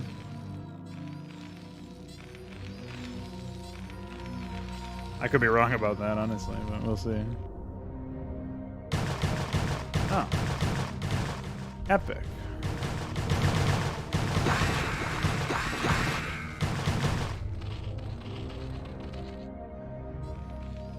Without the Firebats, they do lose some teeth, but that's still a fuck ton of Marines. This is actually more Marines than they had before. Oh, okay, I see what you're saying. Yeah, I can't even work on Terran 3 until we get that mechanic down. I mean, I could work on the layout, obviously, but can't, like, test it or anything.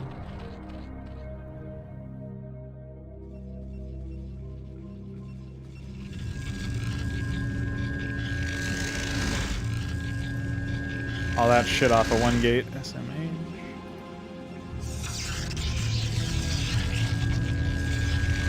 Well, there's nothing back here to defend this, so...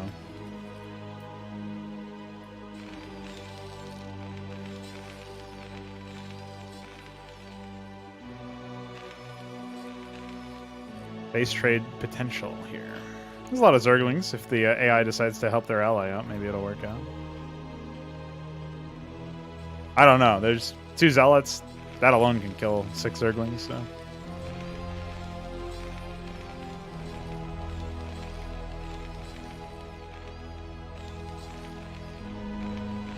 Alright, let's see what happens here.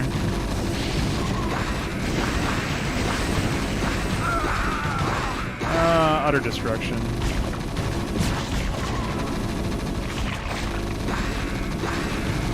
That Spore Colony killed more Firebats than the Sunken Colony did, just by all the Marines sitting behind, like, doing nothing. Stimpack timing is pretty bad, though. This AI is toast. There's nothing they can do.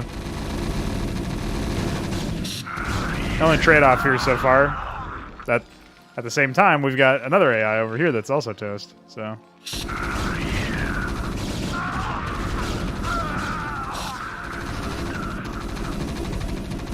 And then medics, of course, walking halfway across the map to go heal 1 unit, because they're idiots. Man, AI medic handling is some of the worst unit handling in the entire fucking game.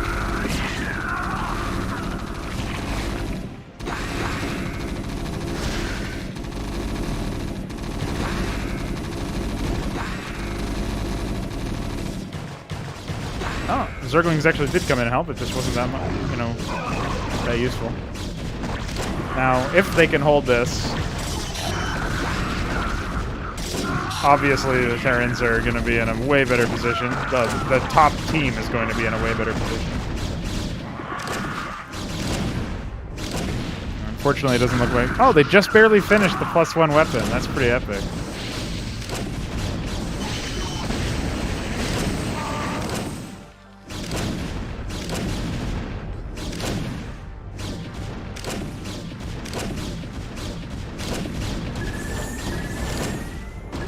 How embarrassing.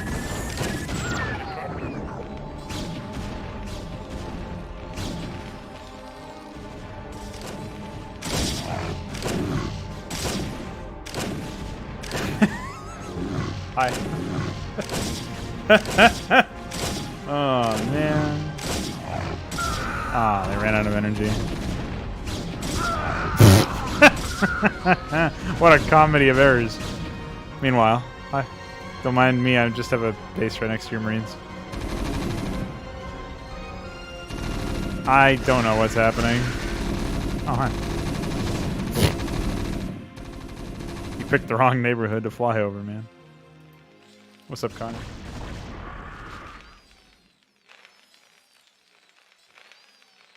Well, like I was posting about in the modding wish list, one of the things that I added when I recently edited it earlier this stream was specifically I was posting my takedowns or my conversations about problems that the AI had, right? So it's like, oh, they are really bad at defending. They don't organize defense parties. They're really bad at micro. They don't have any micro. They're really bad at responding to early game harassment because they don't use workers to defend themselves. They don't use workers to assist in early game rushes or anything like that. So there's a lot of features that we're missing from the AI that would be really useful. And when you don't have that, I don't really know what the solution would be per se. There's a lot that you could do in theory. Also, the 1 in 256 chance to miss is still there, at least visually, but I'm pretty sure also in gameplay. So you might want to look into that because you said you fixed that, and I don't think that's the case. Anyway, the AI just overall does not handle itself very well, basically, is the bottom line. And I wish they did, but when I don't know exactly what the solution might be in any given circumstance, it makes me, just leaves me uncertain with how to propose a command. So instead, what I'm going to do now, instead of letting that stop me from adding something to the wish list, I will document all the problems I see, try to keep them organized, give suggestions for what might need to be done to fix them, and that sort of thing. So it looks like the Protoss win anyway, just because. The Zerg build order is awfully slow on upgrades. They should definitely have at least +1 missile at this point.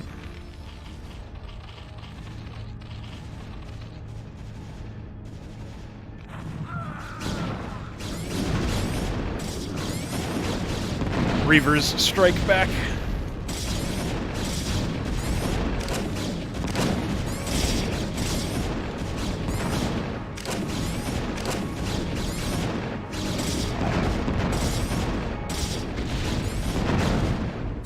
Yeah, medics do not bother healing their allies most of the time. The logic... Oh my, massacre. 6 kills on the Reaver, huh? Who would have guessed?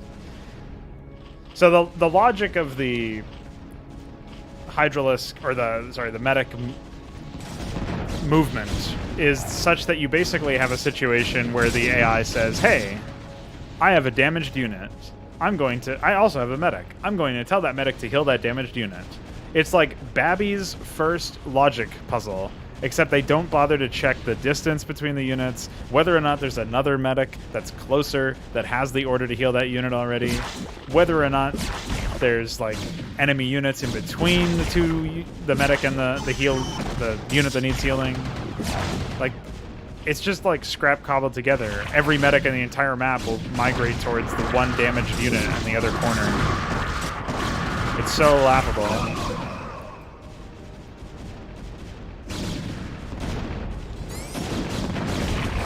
Well, Protoss win again. Should have attacked the Protoss first, dummy.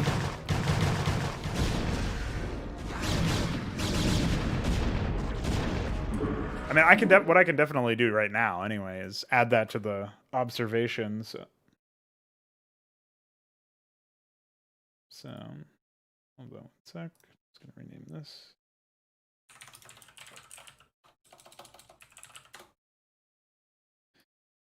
What even is this one?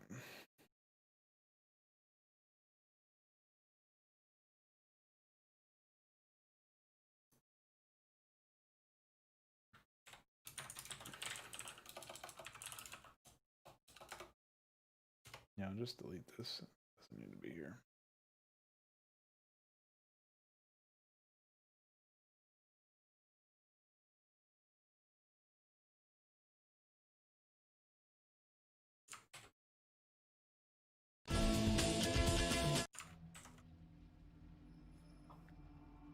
So yeah, on the wish list here, we can go into other AI problems. We can say defense, or game attacks.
Okay, so I just threw in some more engine update stuff related to that. So other AI problems, we have a description of 2 attacking issues and medic and defiler issues.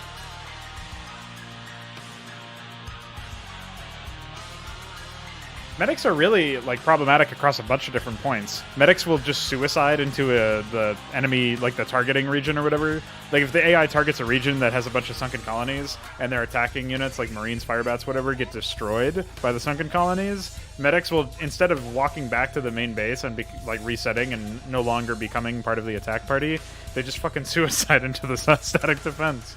It's so dumb and wasteful. I saw this happen a lot in Stormborn as well.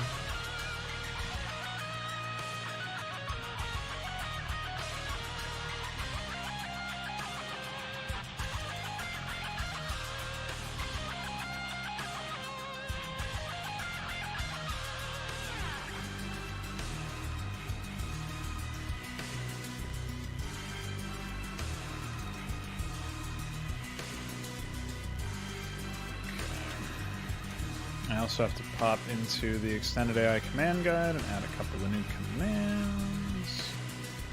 What was the most recently added command anyway? It wasn't player combat, it was...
Right. So improving their ability to get actual unit cost, like make their units cost efficient by microing is like an obvious way to do that. Like currently they can't use vultures or Ultralisks very well whatsoever.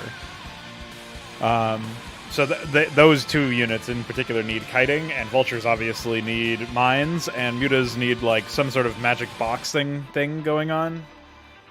Not just kiting. They need to be like all in unison ordered.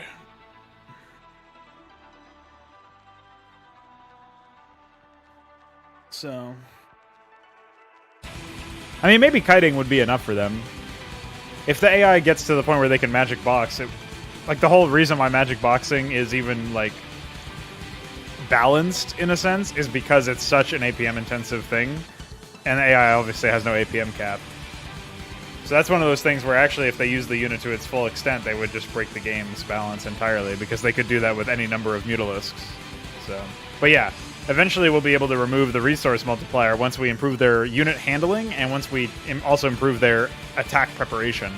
So it's like the macro sense of unit handling where you're moving your units around and stuff, as well as the micro sense of unit handling where you're, making proper, better decisions in the actual fights.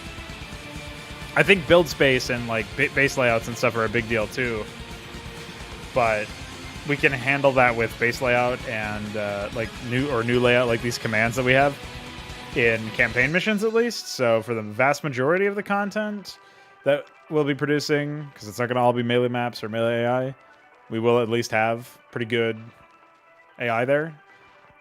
So I don't know. We'll see what happens. What am I looking at here? Unit check is what I was going on.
So then there's also new layout, which I know I need to add.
So, what do we got here?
Okay.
All right, that's in there.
Boom.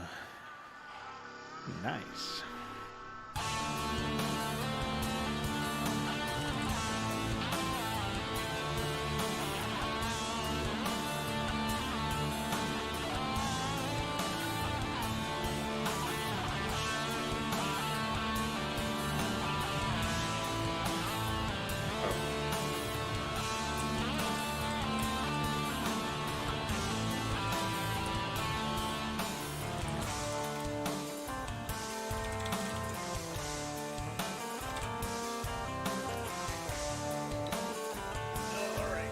So that might not actually be completely accurate, but that's okay because we still have to test the command and then eventually add some additional functionality to it before we really go crazy. Alright. So here we have time to do some other stuff here.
Hmm.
Oh yeah, sure. Pranked.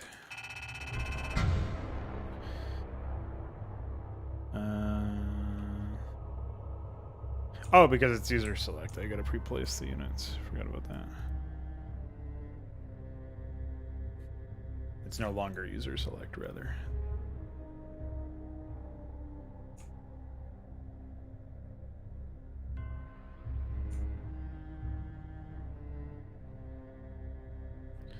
Just give me a sec, Connor, and I'll do that.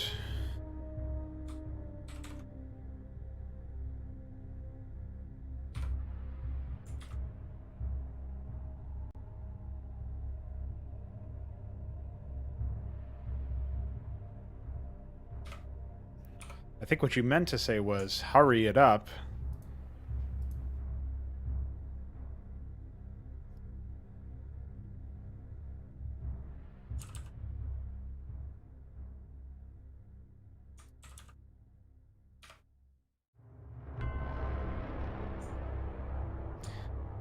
I guess one thing to make this fair is that the workers should start at the top for the top side players, because these workers starting at the bottom is pretty epic for them. Not so epic for the other guys. I don't remember if Blizzard actually coded it so that they would start the workers out towards the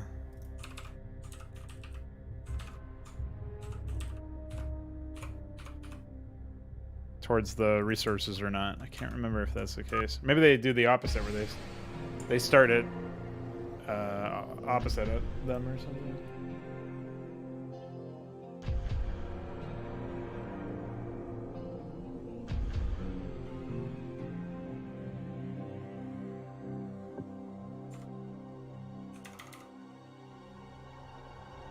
Oh, it is.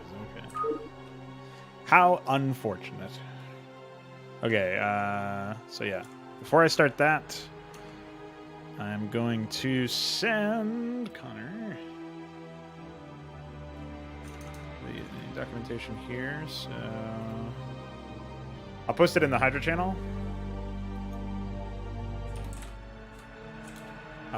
Basically, the documentation that I just posted is this document that I have here that I'm looking at in my right-hand side view of Notepad++. It lists all of the builds that we currently have, and most of those, like if they don't have that little that shamrock or whatever that symbol is, that clover next to them, it's not your build. And if it doesn't have the asterisk next to them, then I haven't like tested the build yet to make sure that it works. So I've done a lot of testing with the Zerg ones, but they have been weird in various ways. I don't really know if that's because like the AI is doing something stupid. I have to do like 1v1 tests basically to see how, like where the failure points are in that script, in those build orders. So I wouldn't worry too much about those. I think those are really the only ones that I have of yours that I have not been able to like give them that asterisk. Obviously the 4-gate and the 2-port Wraith we know that are pretty good because we tested those earlier before anything else. And 4-gate, I mean, we continue to test every now and then.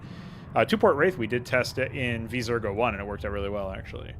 So if you want to do some of the more mech-focused builds, they don't have to be factory first, or even what they have here, like what I have here. Like, that doesn't have to be 2-fact Vault, it doesn't have to be Tank Wraith or Tank Timing. But these are like what I had in mind for the builds in general. The ARAX into mech, I guess we have tested that more recently. The 10-10-10 is probably completely wrong. And actually, the ARAX into mech is your build, so I can add that there. So ignore that.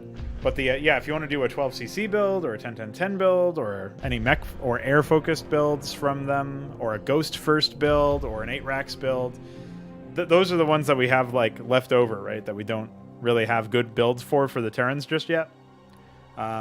Obviously, the Protoss, we only have one build from you, and the other one that I know for sure works really well is, well, it's from me, and it's 4-gate, so I don't know if it really counts. Fairly straightforward stuff. So if you wanted to mess around with like some of the Protoss stuff, that would also be beneficial. And once I get a little bit more testing done with the Zerg in a 1v1 context, I should be able to figure out what's wrong with them, fix them, or figure out if I can even fix them at all, and if it's a problem with the build, and then I'll let you know about that. Of course, if you also want to work on some Zerg stuff instead, work on like some melee or whatever, that would potentially work out in that respect. So there you go. Yeah, that's my spiel. Thank you for all of your hard work. I really appreciate it. What's up, Luciferius?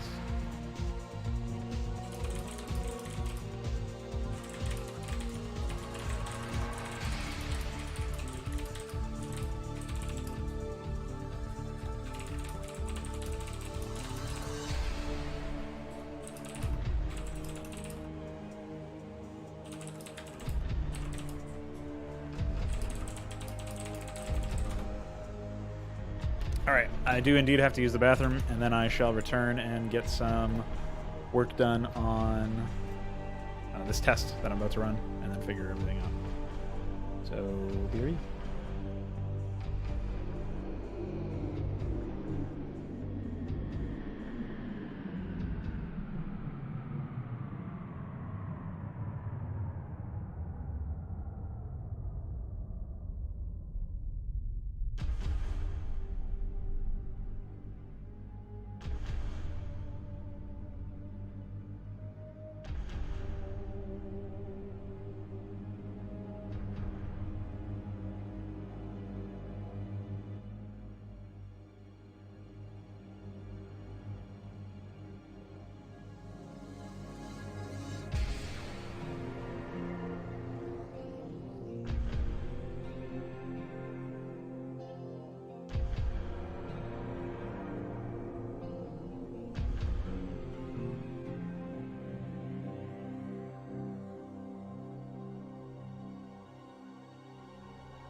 Hi.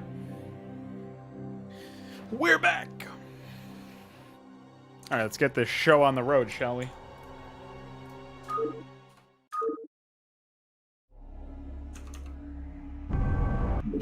Prank. Why the fuck does it fail me? Are they not set to unally each other? Pretty sure they are.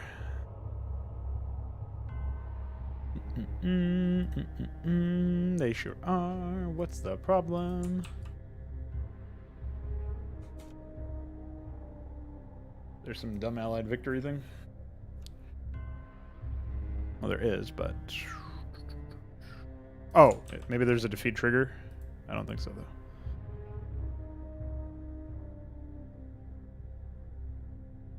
Well, the defeat trigger is the victory trigger for other players, but there's...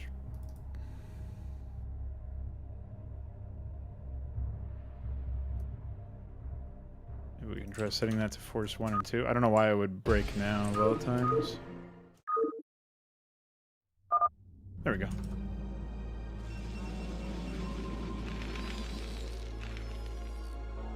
Wait.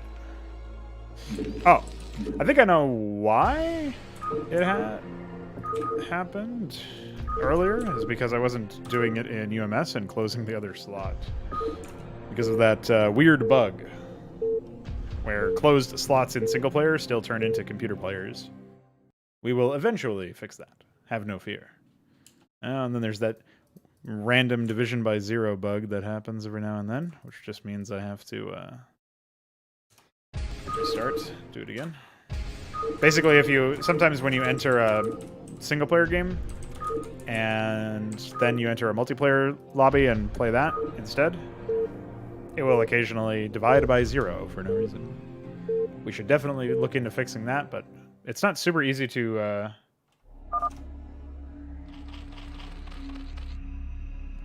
replicate. It sounds like it would be easy to, but it doesn't happen every single time. So.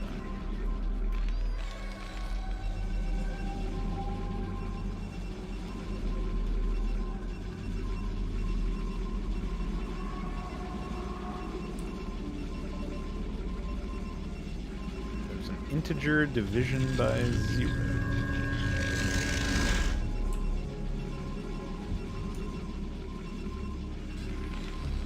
Protoss still build their pylon at like 7 supply instead of 8. I don't know why.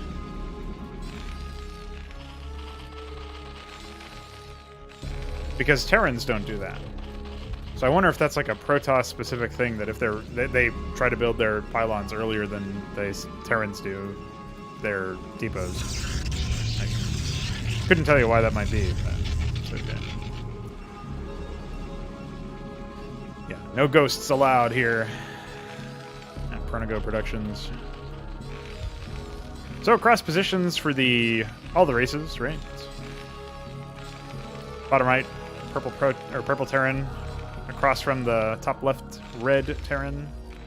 Protoss across from Protoss in the middle. Zerg across from Zerg on the top right and bottom left. And we will see an 8 racks into a mech follow-up from the red Terrans, and I believe it's just a simple 3 racks into Marine Medic for purple Terran, which is the build that we saw that destroyed the Protoss yesterday. Mind you, this is a team game, 3 versus 3, not a free-for-all or some other weird thing.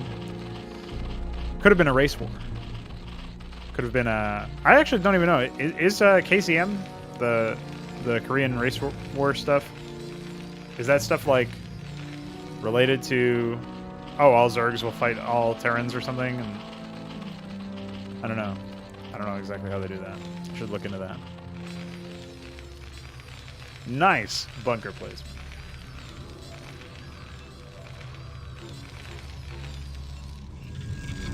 I should plug in the can static stuff to the other builds, the other races, not just the Zerg.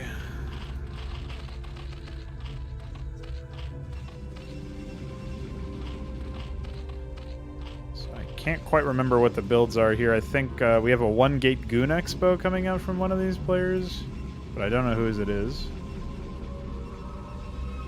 Oh no, 2-gate DT, and then I don't actually know. Maybe this might be the 1-gate Goon here from Brown. But Teal is 2-gate DT. That's why they have a fast Citadel.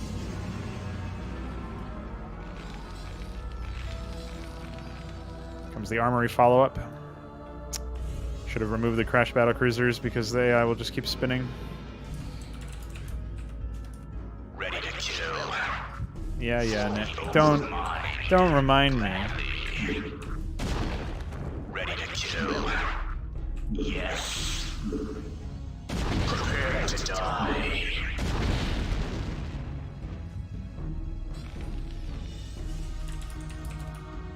Sacrifice me. Gladly.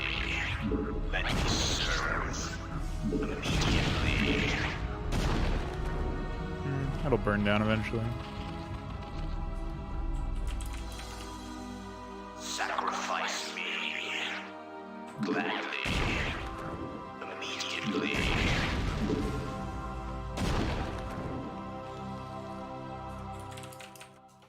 Ready to kill. Yes. Immediately. Gladly. Dude, what? I'm trying to select the top left one. It's just not working. Yes.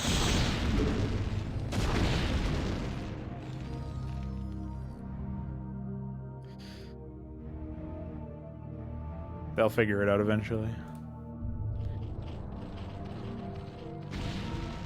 Because they don't know to path around structures. They don't view structures as objects that they have to path around ever. It's very unfortunate. We do have some action over here. 3 racks M&M moving out. Meeting up with the 2-gate DT early attack. There's a Dark Templar in the backdrop, but he doesn't appear to be interested in that fight. Not sure why. Maybe he expects a comsat behind all that. There is indeed one. And, what the fuck's going on over here? Bold move from the 8 racks Mech Terran going for an expansion in the middle of the map, particularly with the current climate of the map coming out here. Yeah, but then it just attacks them for no reason instead of attacking an enemy and wastes a bunch of time. So that'll be a cancel on that. So much for that expansion. Meanwhile, Zerg building a lot of Zerglings. 3-hatch Hydra, or 3-hatch Flood coming out of blue. Don't actually know. I think this is a 3-hatch Hive from the orange Zerg players, but they are getting their drones bullied in the background. Oh, this is a classic move. AI has taken possession of this assimilator for no reason in their main base. Yeah, it would actually reduce their performance even worse, I think.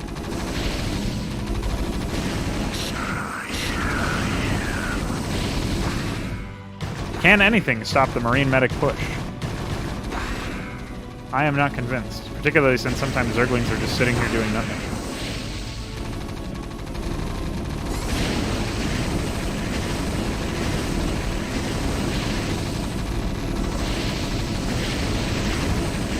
Three racks is definitely the most early game spike Terran, yeah.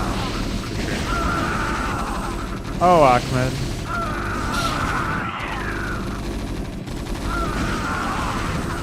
These medics have got to be low on energy at this point. Well, he's got 5 of them, so I guess not really. Furiously trying to set up another base. No counterattack in sight for the top team.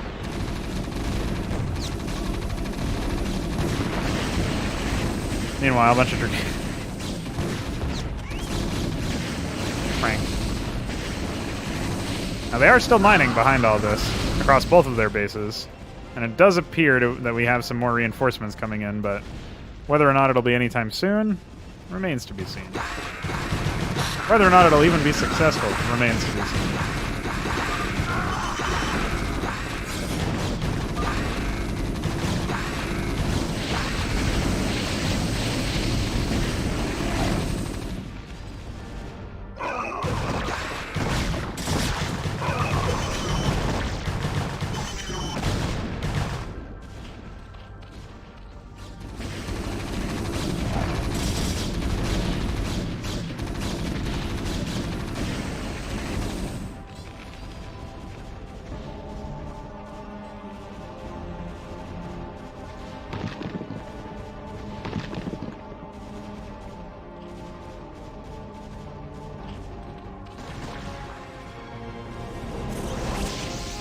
Desperate times, apparently. Archon's being morphed. I guess he probably doesn't have Psystorm yet or something.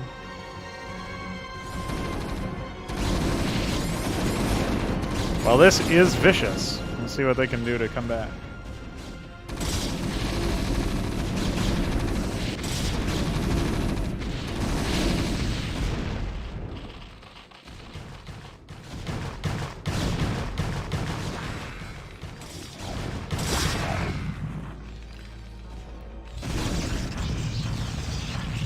There's even more shit going down over here, man. They're relentless. They don't want Red to come back into the game. You have a Reaver slowly crawling his way, his fat little ass across the screen.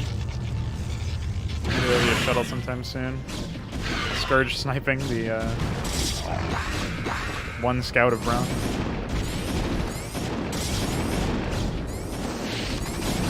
What a mess.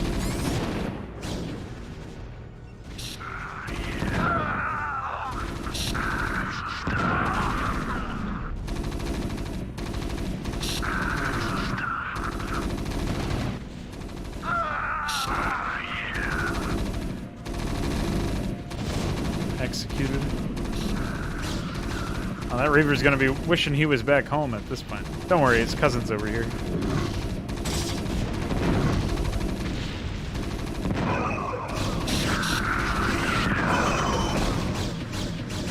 Just wasn't enough.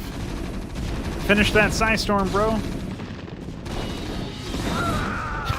Horde of medics coming back. Hopefully they join up with the other military at this point.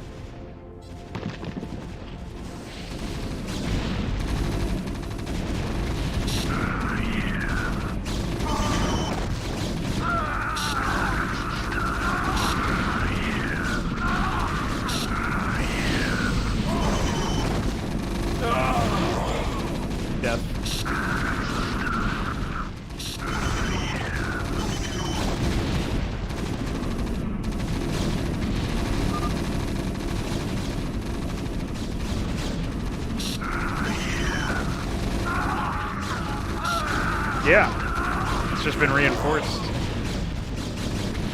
An Arbiter, this is the first time I've seen the AI build an Arbiter. And they did it now? Question mark?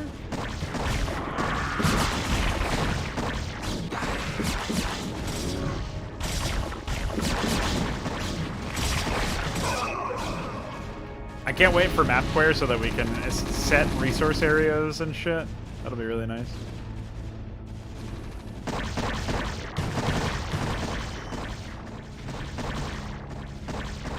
They built a lot of Scourge for them. I probably need to... I've seen this behavior before, too. I think I need to go through the script and reduce the defense build calls on Scourge from like 2 to 1 or whatever.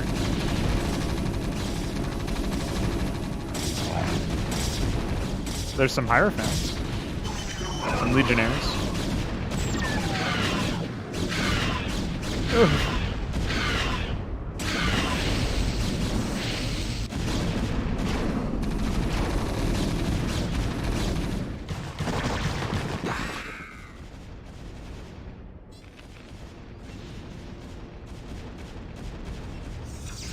Stacking!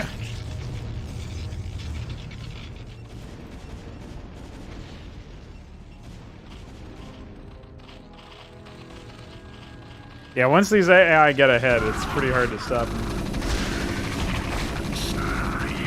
Oh shit, they built a Muta! I was not expecting that. There's adrenaline packs coming in.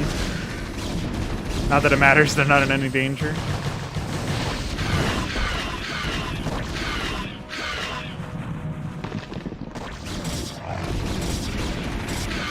+2 weapons this early, too.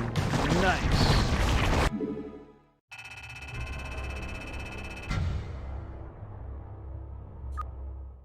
A pretty de facto GG.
About medic AI players, medics auto-heal allied units, AI medic only heals its own units. What was the purpose of its design? There was no purpose. So something I comment on a lot when I'm playing content from other people and when I'm developing my own content. You obviously, every single time, always must constantly ask yourself, why am I doing this? What am I doing this for? What is my intention? What is my objective? How accurately does this communicate my intention and accomplish my objective? This can be for anything. It can be for a piece of art you're working on, a piece of music you're working on, a line of dialogue, some voice acting, down to an entire map, an entire campaign, an entire history of campaigns, series of campaigns, whatever. Now, the code that was put together for the medics, the intention was very obviously to collect a fucking paycheck and not to actually produce code that works for a game. No, a piece of artwork, as in visual art. I know what you're getting at. But yeah, when you got pretty much nothing, because all you did was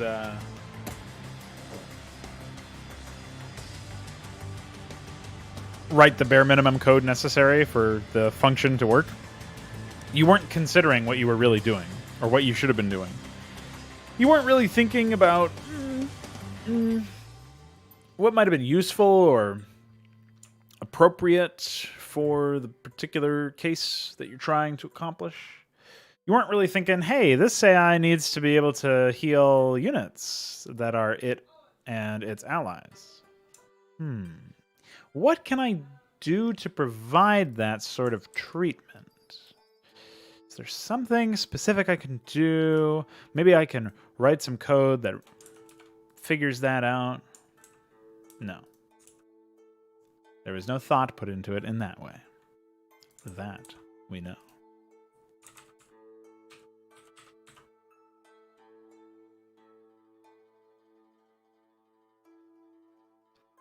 Well, hopefully that will fix that bug.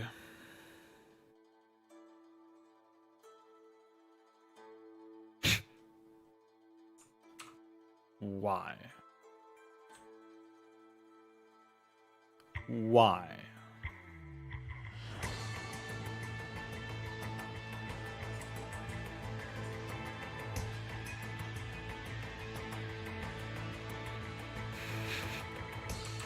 What the fuck? Fix it in one area and break it in another.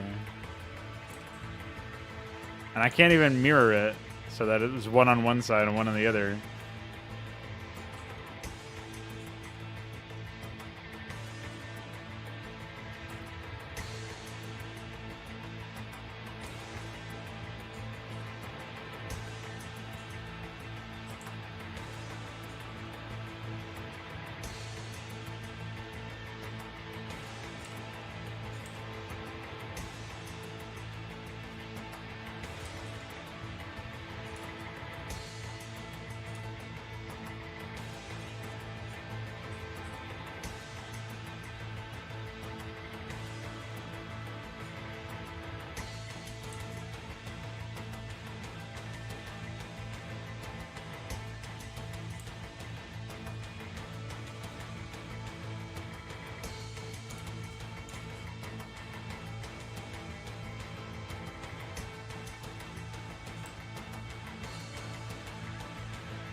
I don't even know if these are in the right spots.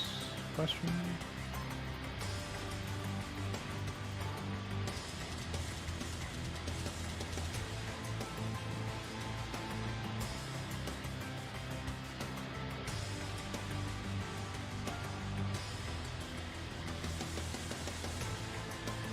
I guess it is the same spot.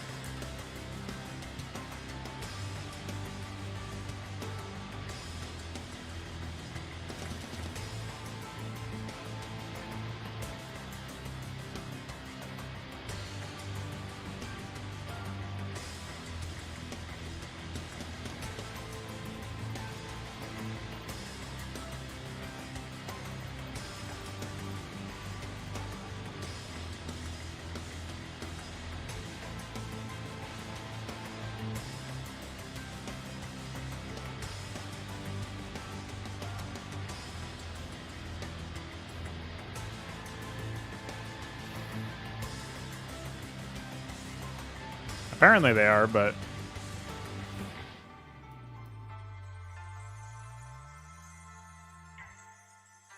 I don't know.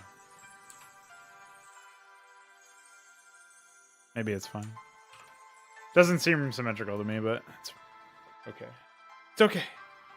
We fixed it, okay? It's all that matters. What a mess.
All right. I was letting Icor know about the idea for spawning workers in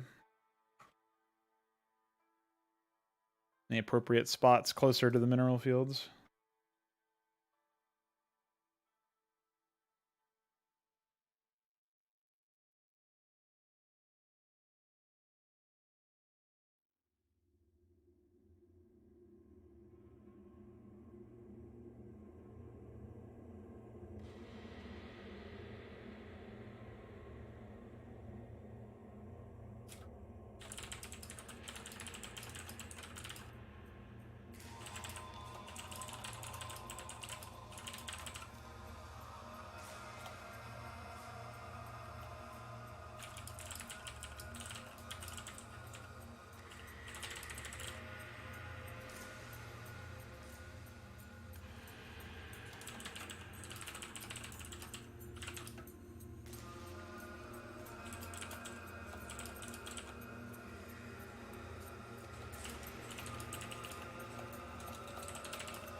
Adding units to control groups might hostile units, neutral units, and allied units to control groups might end up being too far. It's not implemented yet, but that might not work out, man. Might be psychotic.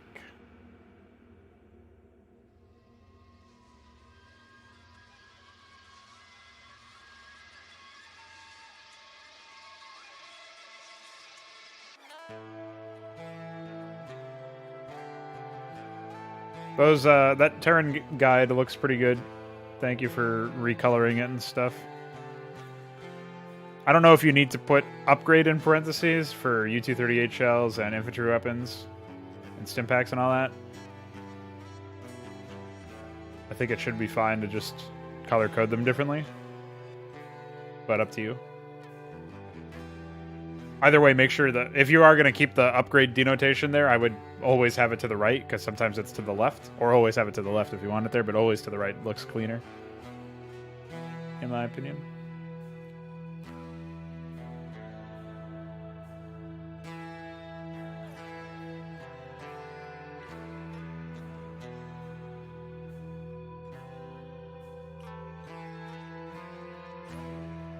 Your 3-hatch Ultras has smaller font size than the other two in your Zerg guide. I think that's everything. It's all everything I noticed anyway, so nice. Oh, yeah, I was gonna ollie debug and figure out where this is. I can just look in the assembly though.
What the fuck?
Kian's dealing with some brutality as he's trying to survive the early game of a mission he's made using the Hydra melee AI.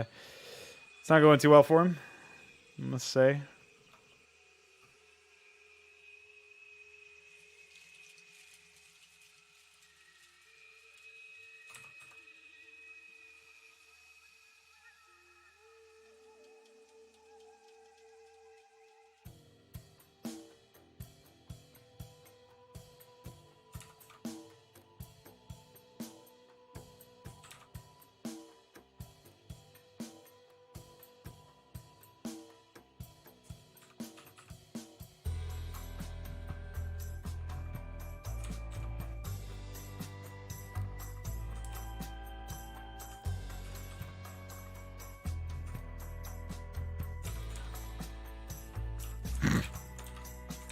Destroyed.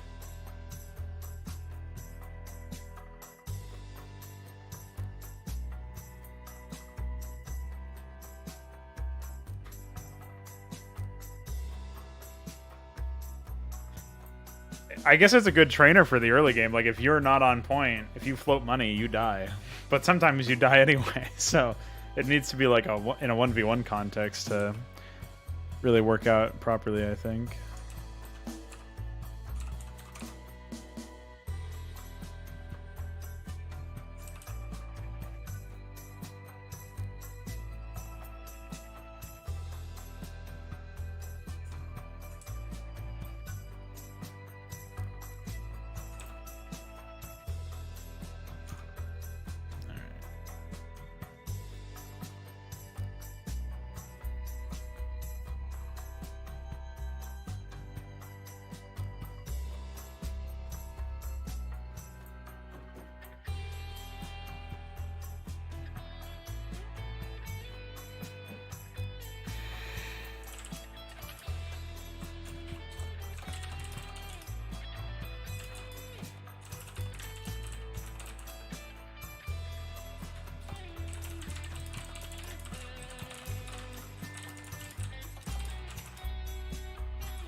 Now, speaking of 1 versus 1,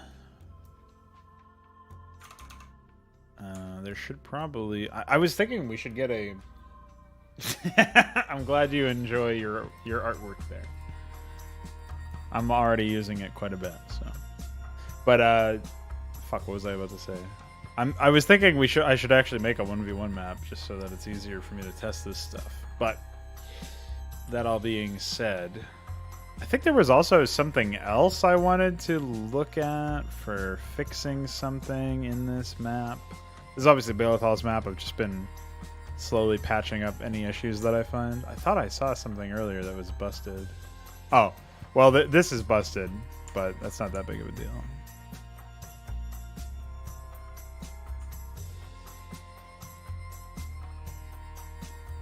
It's not that they're missing tiles, but that's just visually. It's because there's the asphalt here. If we put the tiles then there'd be a terrain block. That might be harder to see, admittedly, but...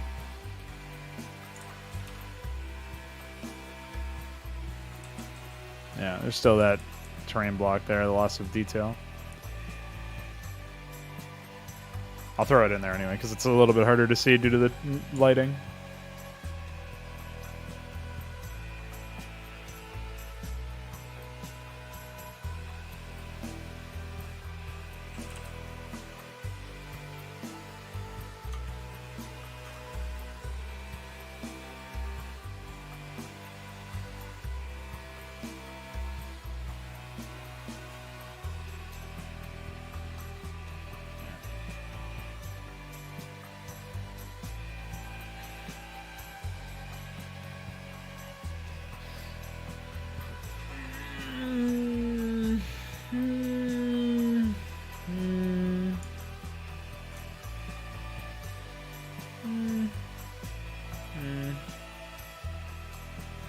You know that fucking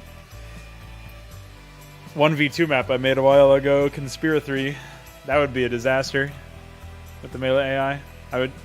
I'd get so fucking destroyed.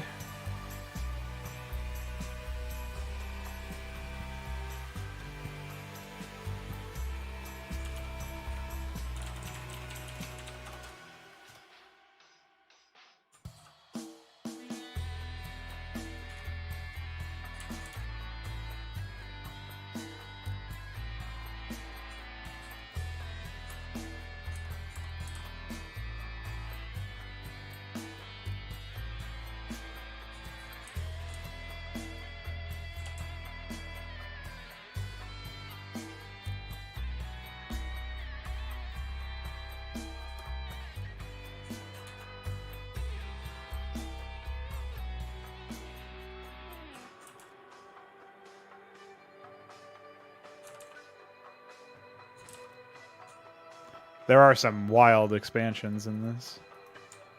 Not exactly a proper melee map by any stretch of the imagination. That's okay.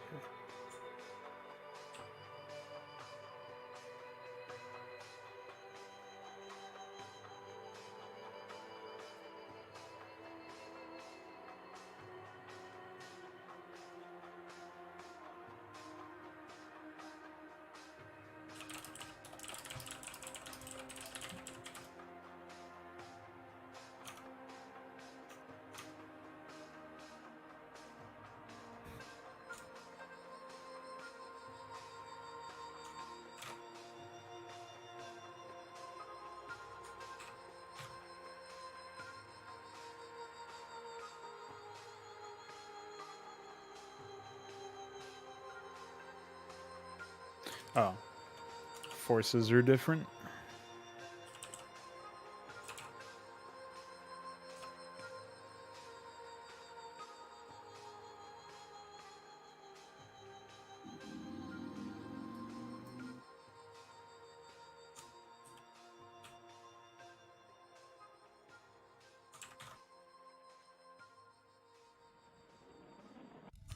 It,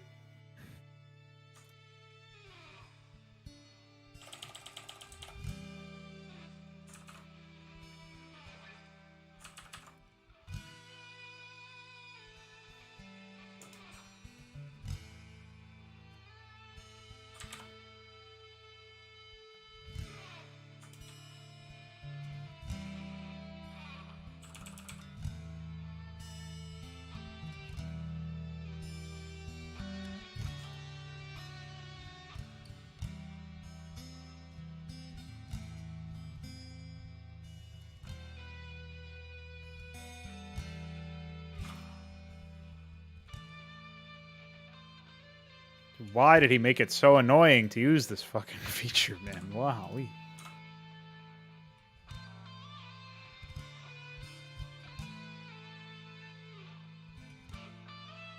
I don't see how that's meant to be an improvement.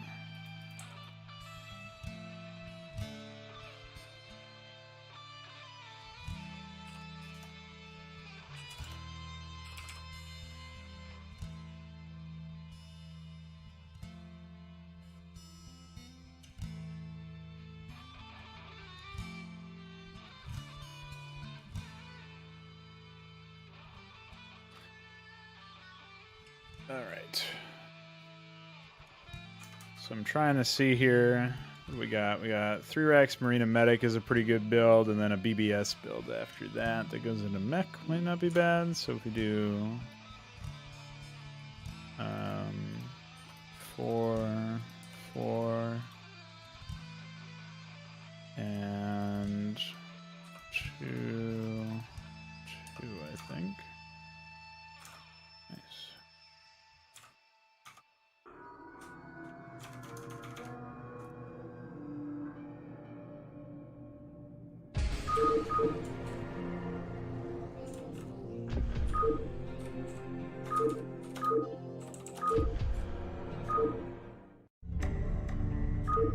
Oh, I forgot I didn't delete the briefing there.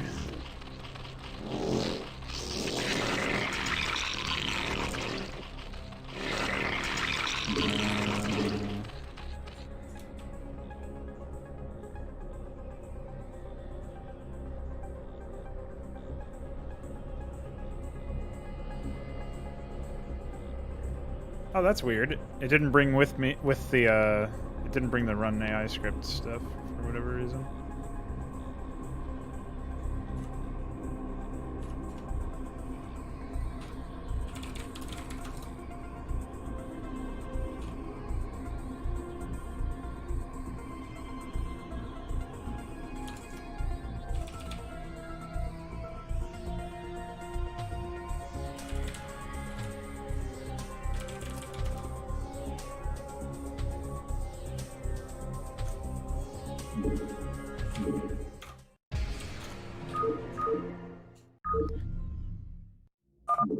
Alright.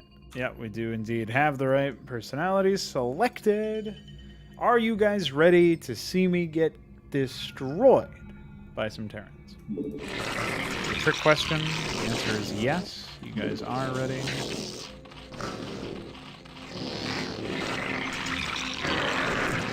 Already fucked up my spread so much.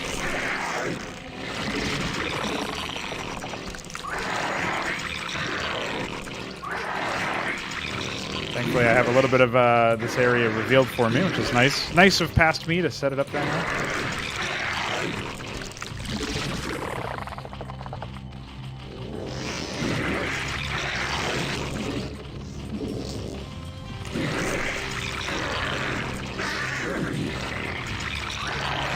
You ready?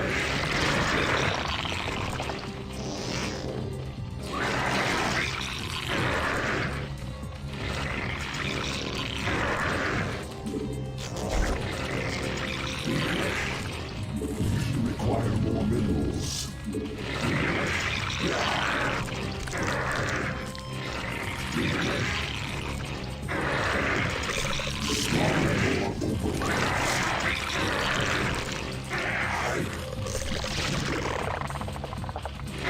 Not great mineral efficiency over here. That's why I went for a fast expo. Require more minerals.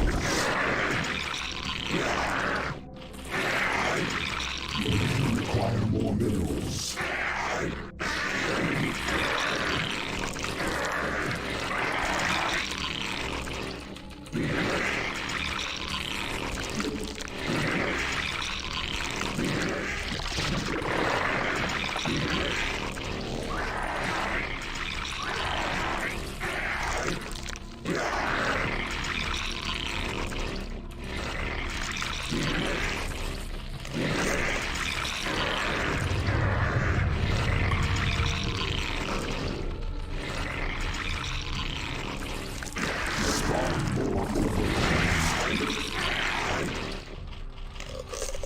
Grown up, boy!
Alright, more drones now.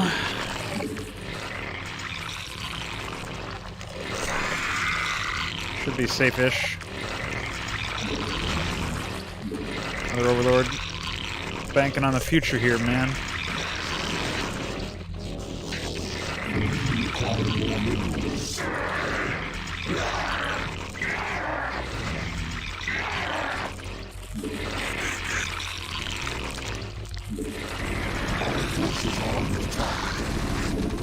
Ooh, boy. Got some Marines?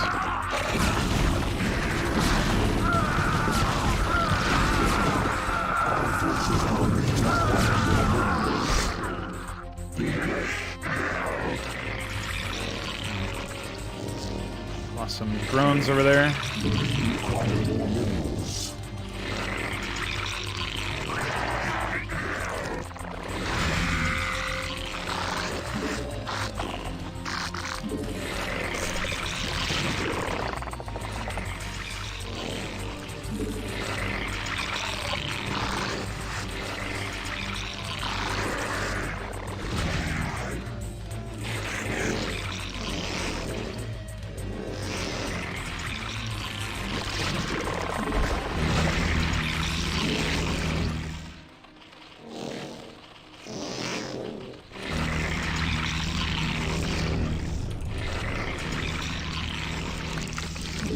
Require more minerals. Require more minerals. Have you considered giving me more minerals? Just an idea.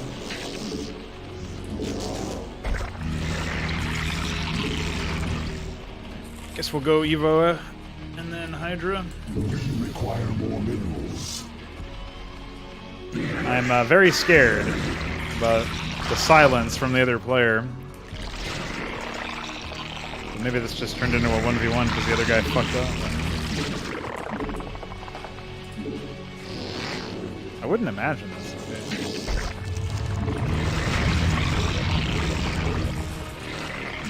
Require more minerals. Require more minerals. Our forces are under attack. Here he is. Here comes the reckoning. Hydra, Hydra, Hydra. Don't have a Hydra in yet. Hydra, Hydra. Require more minerals.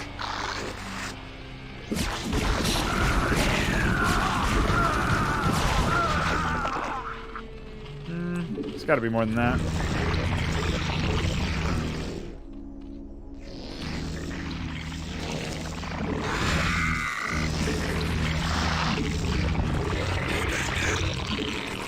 Require more minerals. Maybe I disabled something and it broke the AI. Very real possibility.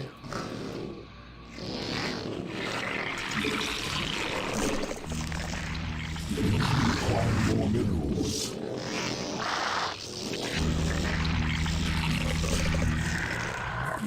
Evolution. Require more minerals.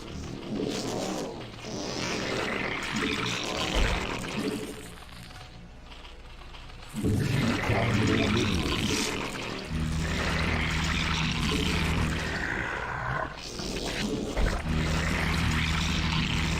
Require more minerals. Our forces are under attack. Fuck!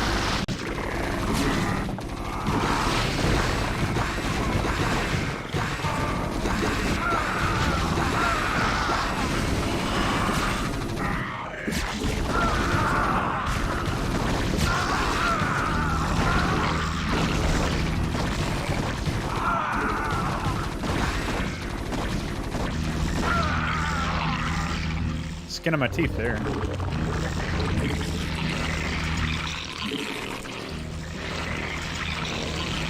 Require more minerals.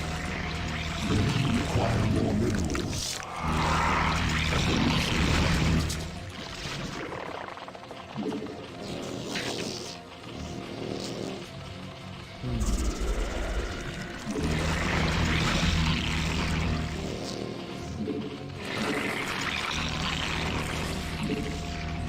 Require more minerals.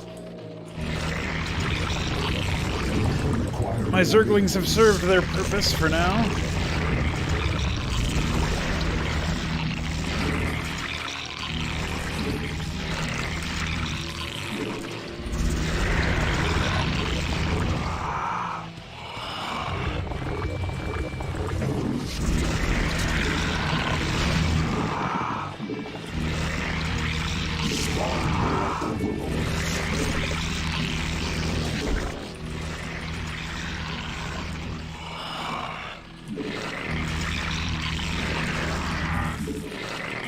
Require more minerals. Require more minerals. Require more minerals. I have to have it happen freeze. Holy shit!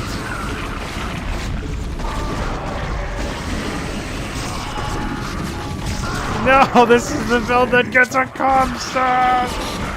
Oh shit! Oh man, I needed 3 lurkers there. Oh goodness.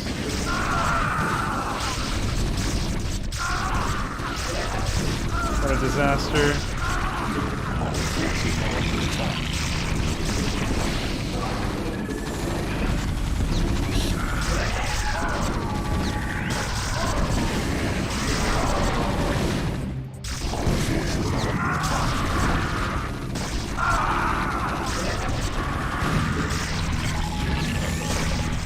I did not deserve this.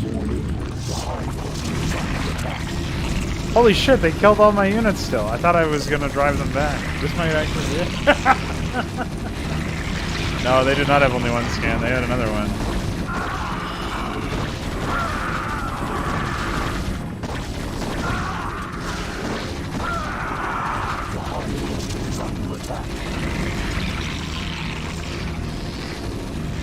Save the hive!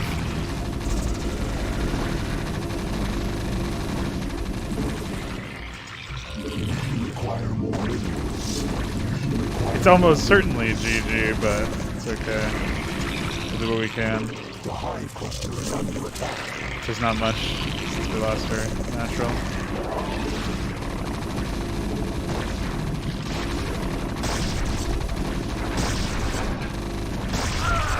No, I needed that fucking lurker dead, you piece of shit.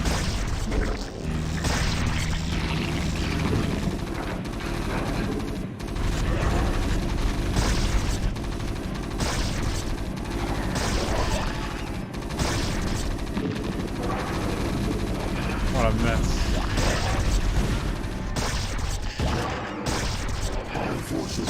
Hey, I'm doing a lot of DPS, okay? It's over. Oh, man. Well, I didn't expect that. When the 3 Marines came out, I was convinced that this guy was broken, but I think those 3 Marines were just trying to kill my Overlord. I don't think they had anything to do with an actual attack. GG. If the lurker timing had been a bit better, I would have had 3 lurkers already borrowed. The scam wouldn't have fucking done anything, because I would have at least kept 2 of them alive. But that pincer attack where they get like the tank and all that shit, whew, that's brutal. They had 2, like the attacks were synchronous, where they both hit me at the same time. Nothing to like the very first attack was coinciding at the 3rd attack of the other guy, so that was rough. They got me. It's okay. I felt like I improving with my ability to like actually macro and all that stuff. I definitely don't remember what I'm supposed to be doing in the mid or like after the first 5 minutes or whatever. My build order falls apart, so I just need to get more practice with it, but it's pretty fun. It's pretty fun stuff. So anyway, let's go ahead and switch out to the desktop view, and we're gonna hop in here real quick and update the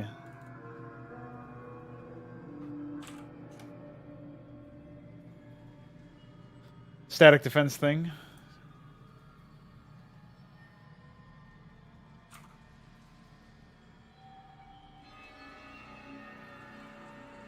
And then we'll upload this update to the Mega Drive, and we will be in the clear. So.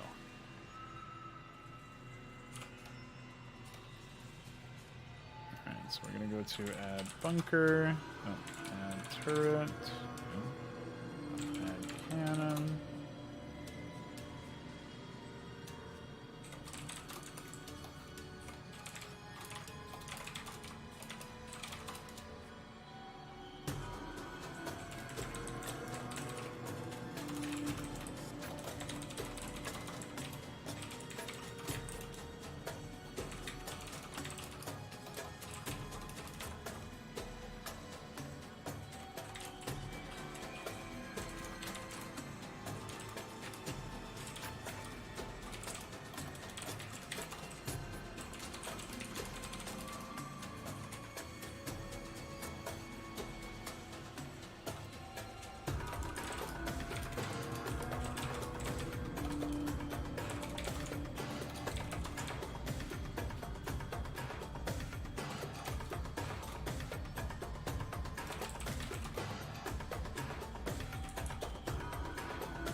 Well, that was actually a huge typo in the Zerg script that may positively or negatively impact their performance. We shall.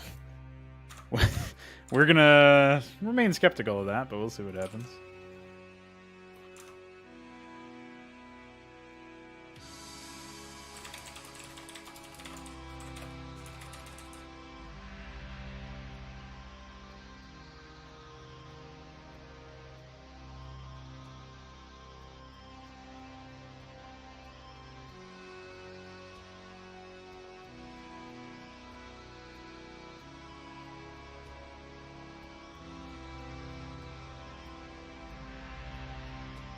Oh, okay. They sometimes add to that queue,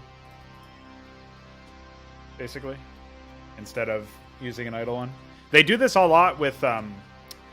They will take like a.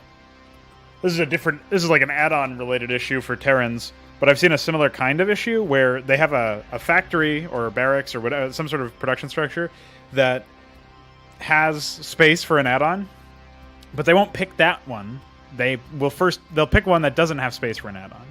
So before issuing the build add-on order, they should loop through all factories to see if any of them can do it without lifting off. And if that's the case, then they pick one that can do it while lifting off, while moving the least amount of space. So it's like, I don't know exactly how you do the last one, but the first one is pretty clear. It's like, if I have one that doesn't need to lift off to build this add-on, use that one instead of picking one that needs to lift off. So that's a good shout. I'll add both of those.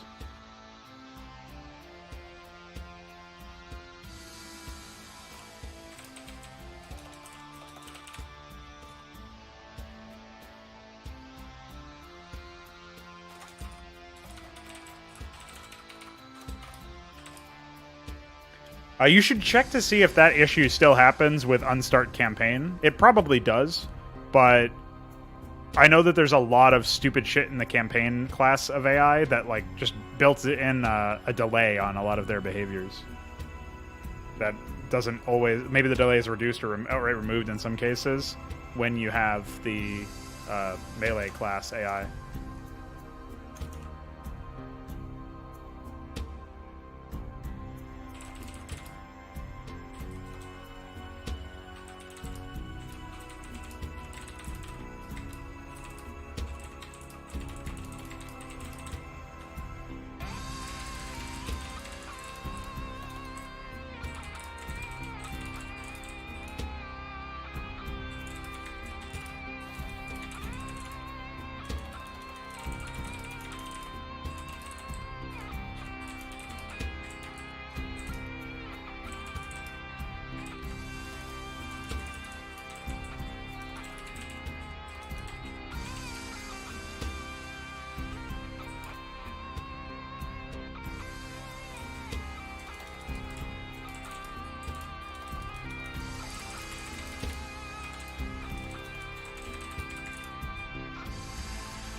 Alright, so I threw that stuff in there anyway.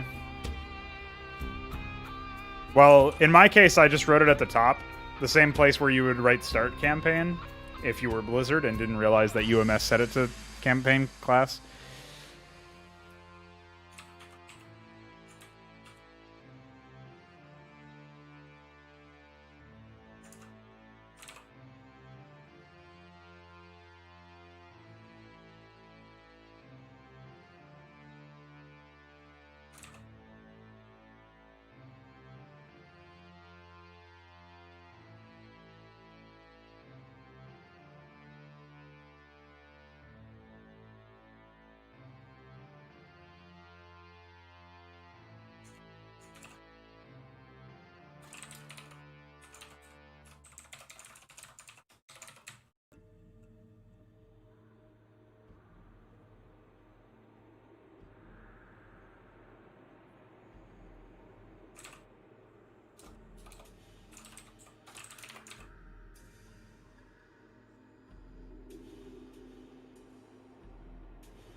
All right, that was pretty easy to do.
Okay. That's taken care of. And we just need to do this.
All right, I think we're just about done here. Wrapping all this up. I did add those things that you suggested, DF, to the modding wishlist just now on the other monitor. So that's in there. Let me know if you find that the Unstart campaign stuff fixes it, though.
Utter devastation, boys. We got an even better melee AI at the end of this stream, which is exactly what I was hoping for. That being said, today was not a very focused stream. We still did a lot of like, oh, here's some planning, here's some materials for us to look at and improve upon, and yada, yada, yada. But I still think it worked out pretty well. We had a good time. Made a bit more progress. As we get more builds in and update a bunch more stuff and all that, we'll have more content for you guys. But pretty sure the Zerg should be improved now, actually. I don't know. I busted something in the worker thread. So I think they were always limited on workers.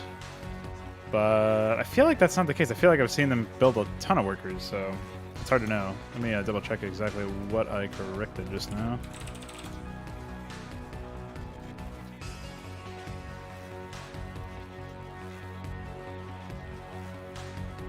Oh, so maybe not. Maybe there was no change. It will... Actually, this will improve their efficiency when they have no larva left, because it was passing through the check immediately, because I gave the wrong town ID. So in very early stages, it will do that, but I would say...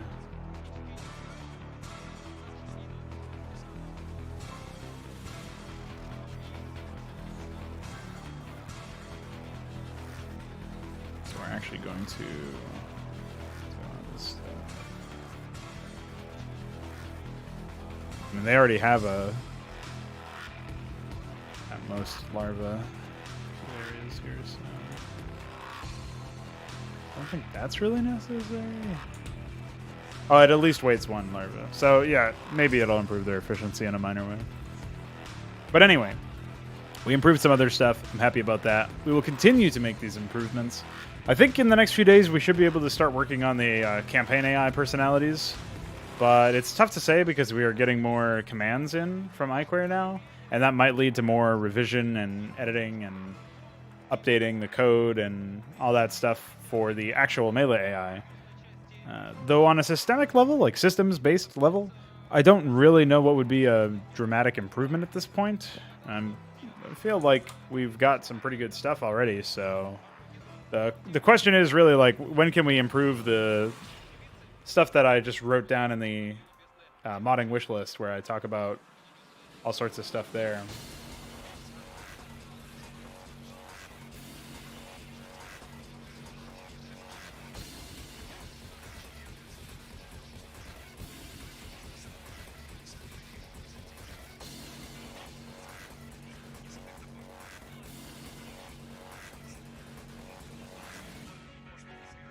So yeah, let me upload this AI to the Mega Archive as well.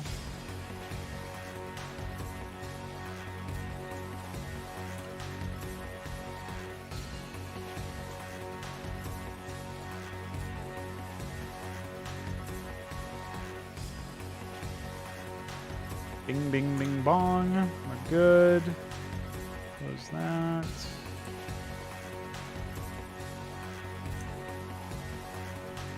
And that is that. So tomorrow we might be able to get started on the changes to, or the starting stages of modifying the AI for campaign purposes.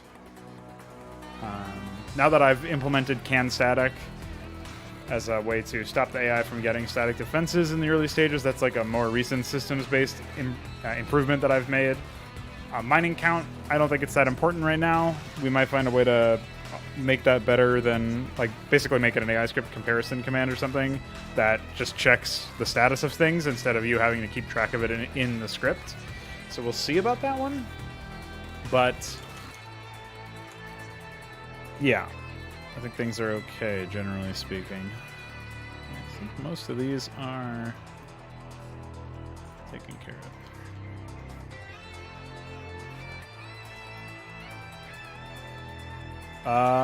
Yeah, actually, I did just set up a VZ01 the other day, so...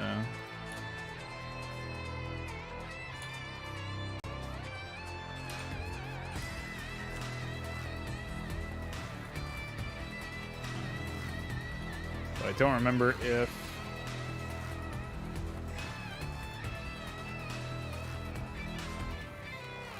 there's a slot for a human player. Oh yeah, there is. Okay.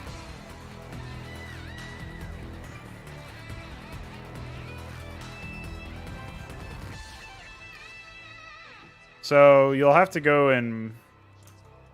oh, actually what I'll do is I'll just remove the observer slot here. So that that's not there causing trouble.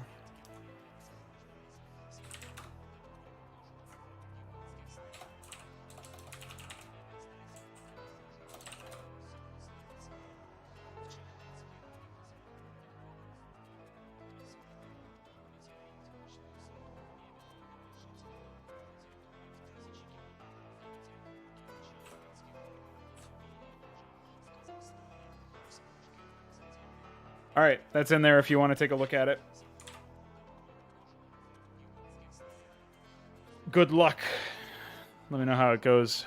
Zerger probably still too weak right now relative to their competition, even though their performance has been improving with every update. So hopefully, we'll see. Don't do anything I wouldn't do, so don't win. I'll see you guys later on. Thanks, everybody, for hanging out and continuing to contribute to the best Bird War custom project out there. Mwah. Bye-bye.